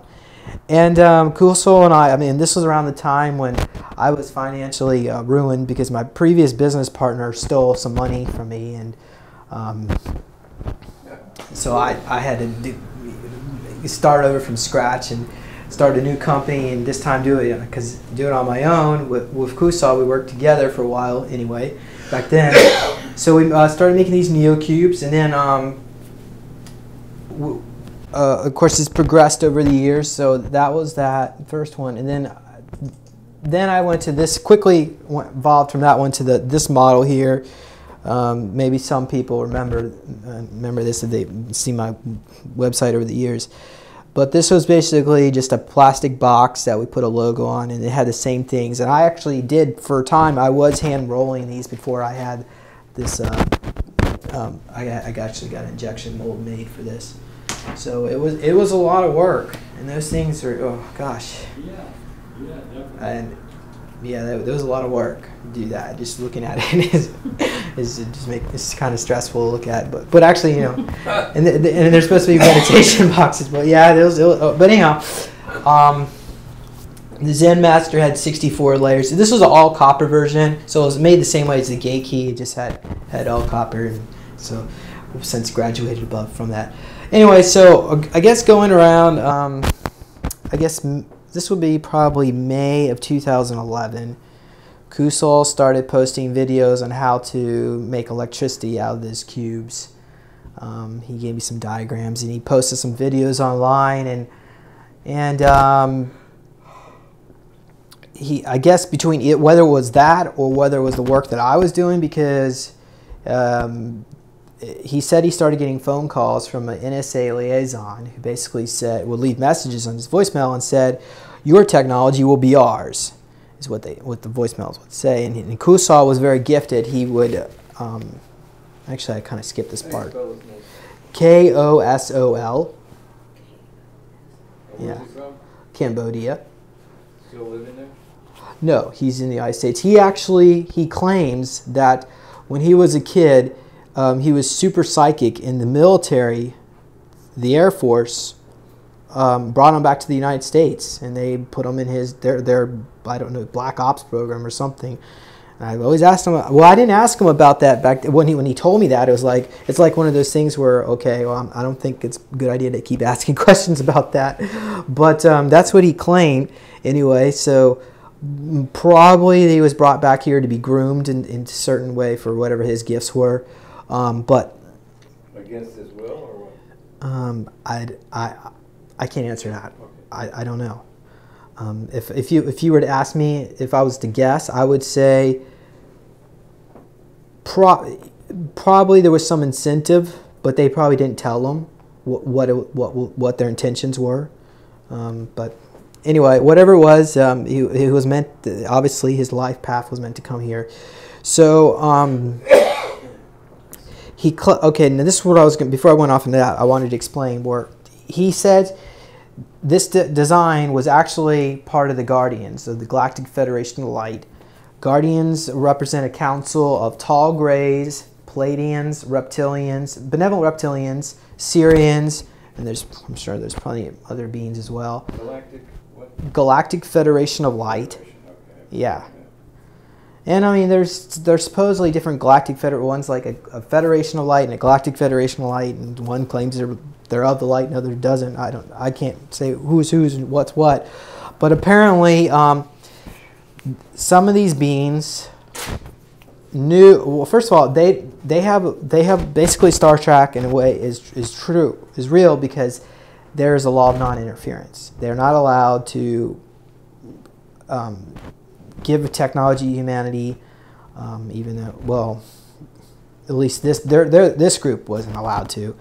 However, our free will has been interfered so much with not only mind control technology, HARP, nanobots, through the laced with chemtrails. It's actually called Bio API interface. Just all of us are laced with this stuff, and so our free will has been interfered with through mind control. They wanted to have an opportunity for us to transcend that, or at least some of the population, like 10% of the population, is immune to the effects of mind control. The other 90% aren't. So I guess I probably should make that distinction.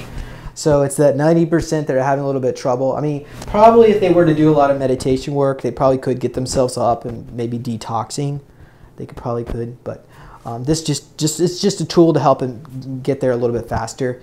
So again, the symbol on the box. Let's hold this. The symbol on the box, the triangle and the circle, is the symbol of the Guardians. And they instructed me, or at least Kusal said that they instructed him through me, that all these boxes have to have this symbol. So I'm not really allowed to change that, but I can do other things, the logos and stuff. So that's just to let the Guardians know that it's their technology. And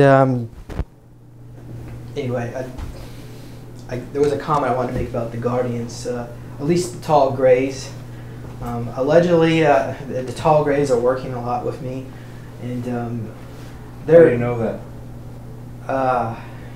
Different psychic readings I get and regressions that I've done. I get a lot of needle marks and cut marks. I know they're coming around fairly regularly.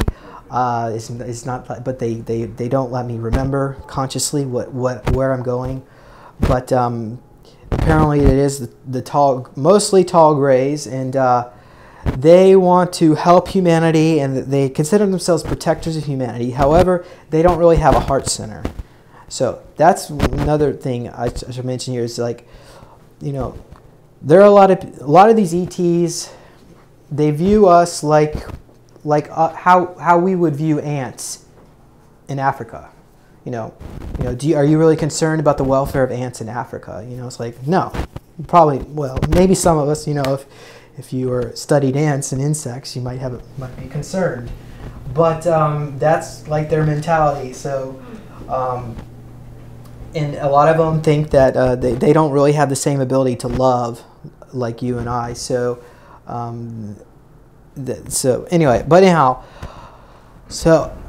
I taking this? Okay, so let me go back over here with Kusal. He gets these phone calls from the NSA liaison, and then he says that the Cabal head wants to meet with him because they're really upset with what we're doing. He said that, first of all, they told him they're upset because they can't get control of me. And it has to go with some of the things that I've been experimented with and involved with, not only at Montauk, but again, it goes with super soldier stuff. But also, they were upset. They were discussing on what to do to get the neological tech and the neocubes under control because they didn't want this technology out there in the public. So they were thinking about either offering us money to pay us off, or they were going to either that or just kill us, which they couldn't do because we were being protected by our star families. And the other option was to pick up Kusal and put a clone in his place. So he went off he claims he went to Europe to do a meeting with the Cabal head. And he came back and he said that, he didn't tell me anything what was going on about this meeting, but his personality shifted. And he essentially set up another company. He took all the inventions and all the things that we were working on together and just handed it over to some other guy. And he called him. He said I was the cause of all of his problems. And the Cabal, Kusal, he said I was the cause of all his problems. And the Cabal head said I put him and his family's life in danger. And then his other business partner said I'm a flake and freak because I talk about the super soldiers. And Kusal always encouraged me to talk about the super soldier stuff because it was going to protect my life, because the more you talk about it, it creates a public record. And so, anyway, so I had to break off contact with him around, I guess this would have been about August 2011. Around December 2011, Kusal calls me and he tells me that he doesn't really remember anything other than that he's in his home and somebody's visiting him regularly, some blonde-haired human or person, and he's giving him some kind of, well, he didn't say he was giving him injections, but I believe that he was being given something, and he was given a phone number and told to call me. So he calls me up and asks me. He says that he was instructed to call me, and he didn't remember who I was or the neocube or anything. And he said that what he did remember is that he was in some kind of underground facility, and he was plugged into like a coffin-like sarcophagus bed, and he was plugged into an AI computer along with him and some other people in this facility. And next thing he remembers was these blonde-haired, blue-eyed people dressed up in black ops with like bandanas over them, and they stormed the facility and they destroyed what I guess. Well, they went in there and they rescued the people that are plugged into this bed, and then they destroyed the facility. And he said he was transferred to a helicopter that was levitating. So it looked like a helicopter, but it levitated and it was a lot quieter. And then he docked with a triangular shaped, he called it a delta shaped craft, which is the tier 3 level, tier 3Bs or tier level craft, which are delta shaped formation. And then from there, he said he claimed he docked into a Palladian lightship, where he said, even though only 6 months passed by, he said what it felt like to him was for 2 years. And they were injecting him with nanites because basically they gave him a lobotomy while he was in this facility.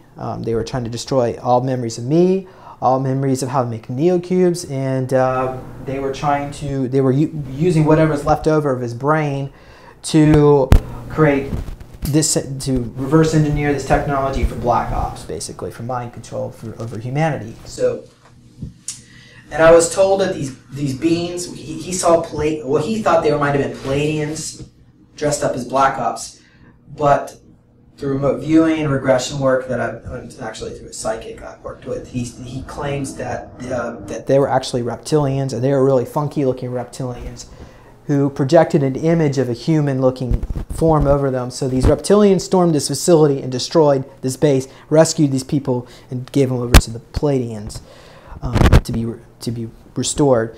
But he told me that they messed him up so badly that the Palladians think that he probably will never be able to fully recover. So he was living with them, and then he was brought back down to let me know about all this. Does the U.S. government know about all this stuff? Well, they know now. It's been online. As far as Like they've been involved in this stuff. Well, this is. As far as when you say this stuff, you have to be a little bit more specific, because this stuff, I mean, what I was told, it was the cabal head. Type of thing. I believe they're involved, but when you say government, you have to think that loosely. It's like 7 o'clock now. Oh, so it's 7 o'clock. Should I finish up? Or you everybody? I'm sorry. Go ahead, finish up. We have a dinner engagement. We do at what time? 6:30. Did you call and let know we're going to be late? All right, I'm bringing the chicken, so He's you can't bringing eat the without chicken. me. Oh, there you go. Well, I'll finish this story up real quick. Okay, so Time went fast. I know. I thought it was maybe like 6 or something. What the heck? Well, maybe we got abducted. Maybe we're in a time dilation device. Remember to say time stops when you're around these cubes. So he gave me a few instructions. He told me, put a warning out about this other company, and he said basically the government created a clone of him, and the clone was meant to break up our business relationship, but additionally let's try to discredit the neocube.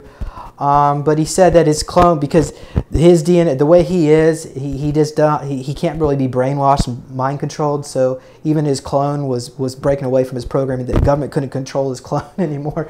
So anyway, and then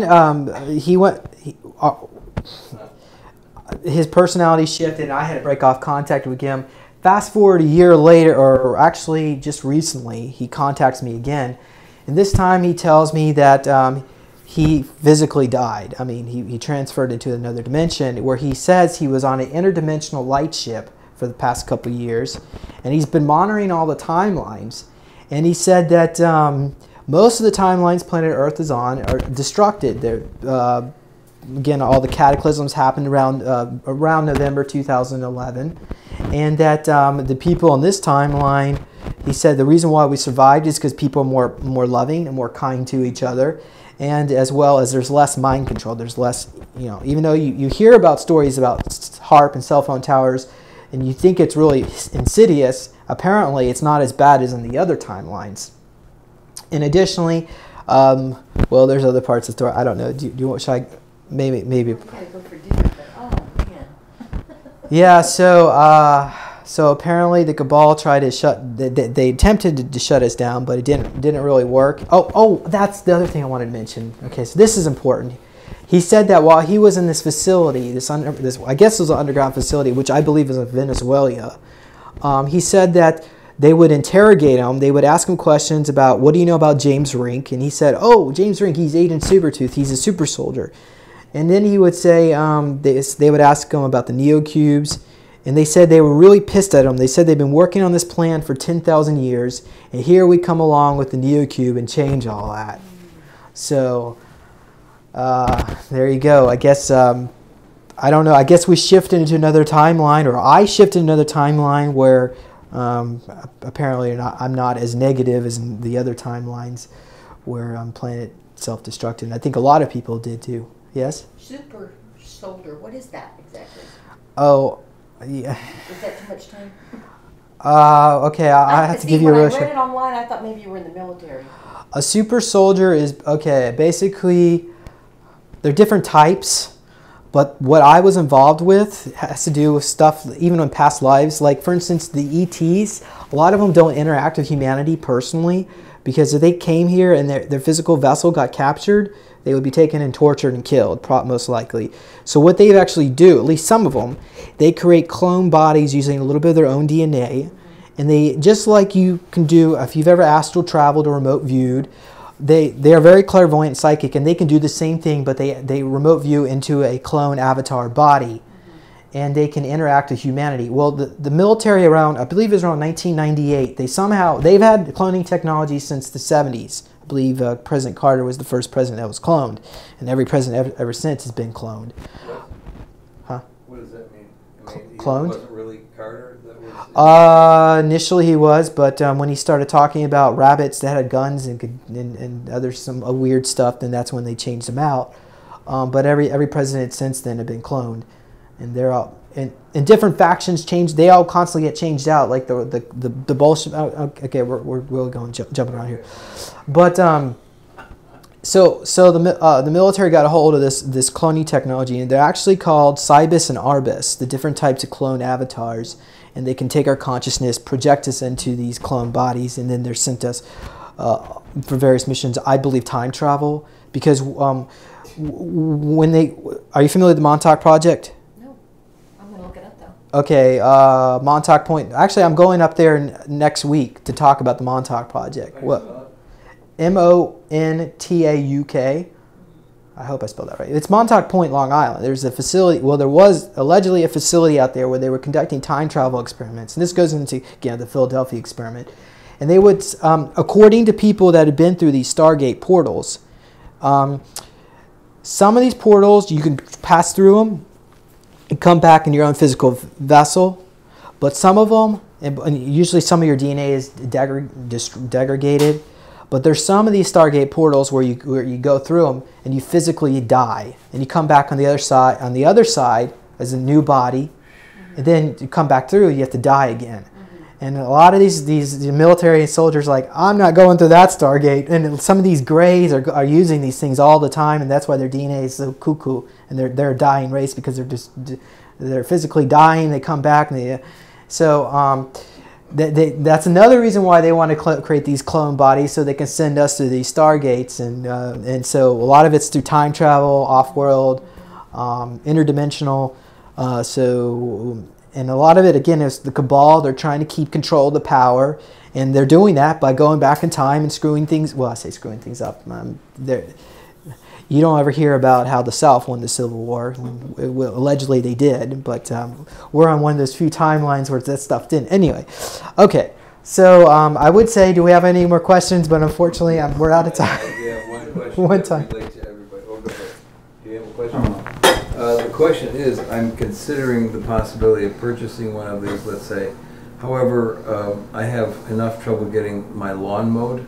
I have zero interest in connecting to all of this phantasmagorical stuff that's going on, because I have my own spiritual work. It does work, creates things pretty well on the earth plane, but I don't really want to be involved with government agencies and, you know, Greys and all of these other, you know, negative forces or even positive forces, or have the government real interested in me, because I have projects I want to do. I don't want their attention.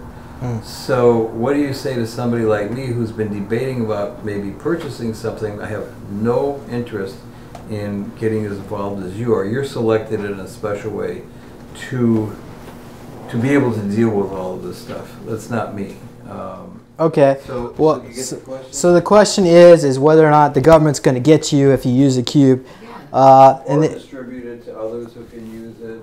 Well, I've sold over 400 of these units, and so far nobody's come up to me and said there's any issues with the government following around. There was one. Actually, there was one. Or any other negative entity, because you're increasing people's power. Well, to do that. then you have the opportunity to live in fear, or you could say, you know what, I don't really care what the government thinks. I don't care what the aliens think. I'm going to do what's best for me, and that whatever decision you make is up to you. But I can say there was one person I did send a cube to. They said the dogs were barking around 8 o'clock in the morning, and the cube was showed up at the door because it's a mail order, and there was a box. It was USPS, but it said special delivery, and of course USPS does not deliver 8 o'clock in the morning. So I had somebody remote view it, and apparently it was the men in black, and they were poking around just to see what's inside. But they can poke around and look around, but they're going to find it's just a low-tech version of something that can help you out, and so there's really not much they can do about it. But So you think it's perfectly safe? yeah, I have friends that don't even know how to meditate yet, which is one of the reasons I'm interested in it. yeah. And I don't want to get them in trouble either. It would be not good karma for me. So these are just questions I'd like you to answer, so everybody else maybe get that fear lifted as well, because I'm sure I'm not the only one in the room who's Okay. Well, like I said, nobody's complained about black helicopters flying over their homes when they got one, or any dark entities chasing them around. But So they've yeah. had positive results, would you say? From Yeah, I mean, even for me, I used to have severe anxiety, and I had depression and a lot of other, let's say, other issues like OCD and issues like that. And I find a lot of that dissipates. The more you use the cube, the more you find your emotions moderate. Your ups and your downs become more moderate, and it's actually a lot more positive. You feel better overall. So. what would be well, I can ask you later. Well, I'll ask you now, real quick. I'm sorry.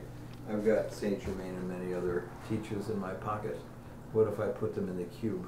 Would that be helpful? Oh yeah, you can tap into energy frequencies. You don't even need to put a picture in there. You just write his name. It's just because the law of quantum entanglement states that we're in all places at all times. So literally, I'm you and you are me. There's no separation. I just want to be completely protected and empowered if I take this onto like a college campus or something like that. I just was wondering if like writing their name or a photograph of the Ascended Masters that I know, and I know they're positive, would be helpful and useful. Yeah, yeah. Really affirmations, right. Well as, empowered. So it's okay to open the cube? Yeah, when you get your cube, at least the newer ones, there's a little screwdriver. Actually, I think so you get like a little something like this, and you just pop the lid. And there's instructions on how to do that. So. Yeah. Well, it's back there. You get a manual. It comes with the cube, the manual. If you order little crystals, you can stick a crystal skull in it. So. All right. Well, I think this is a good place to wrap up. I mean, if there are any more questions, you're gonna have to ask me while I'm packing up. So I'm gonna have to stop right here. Okay. It is. All right. Thanks, everyone.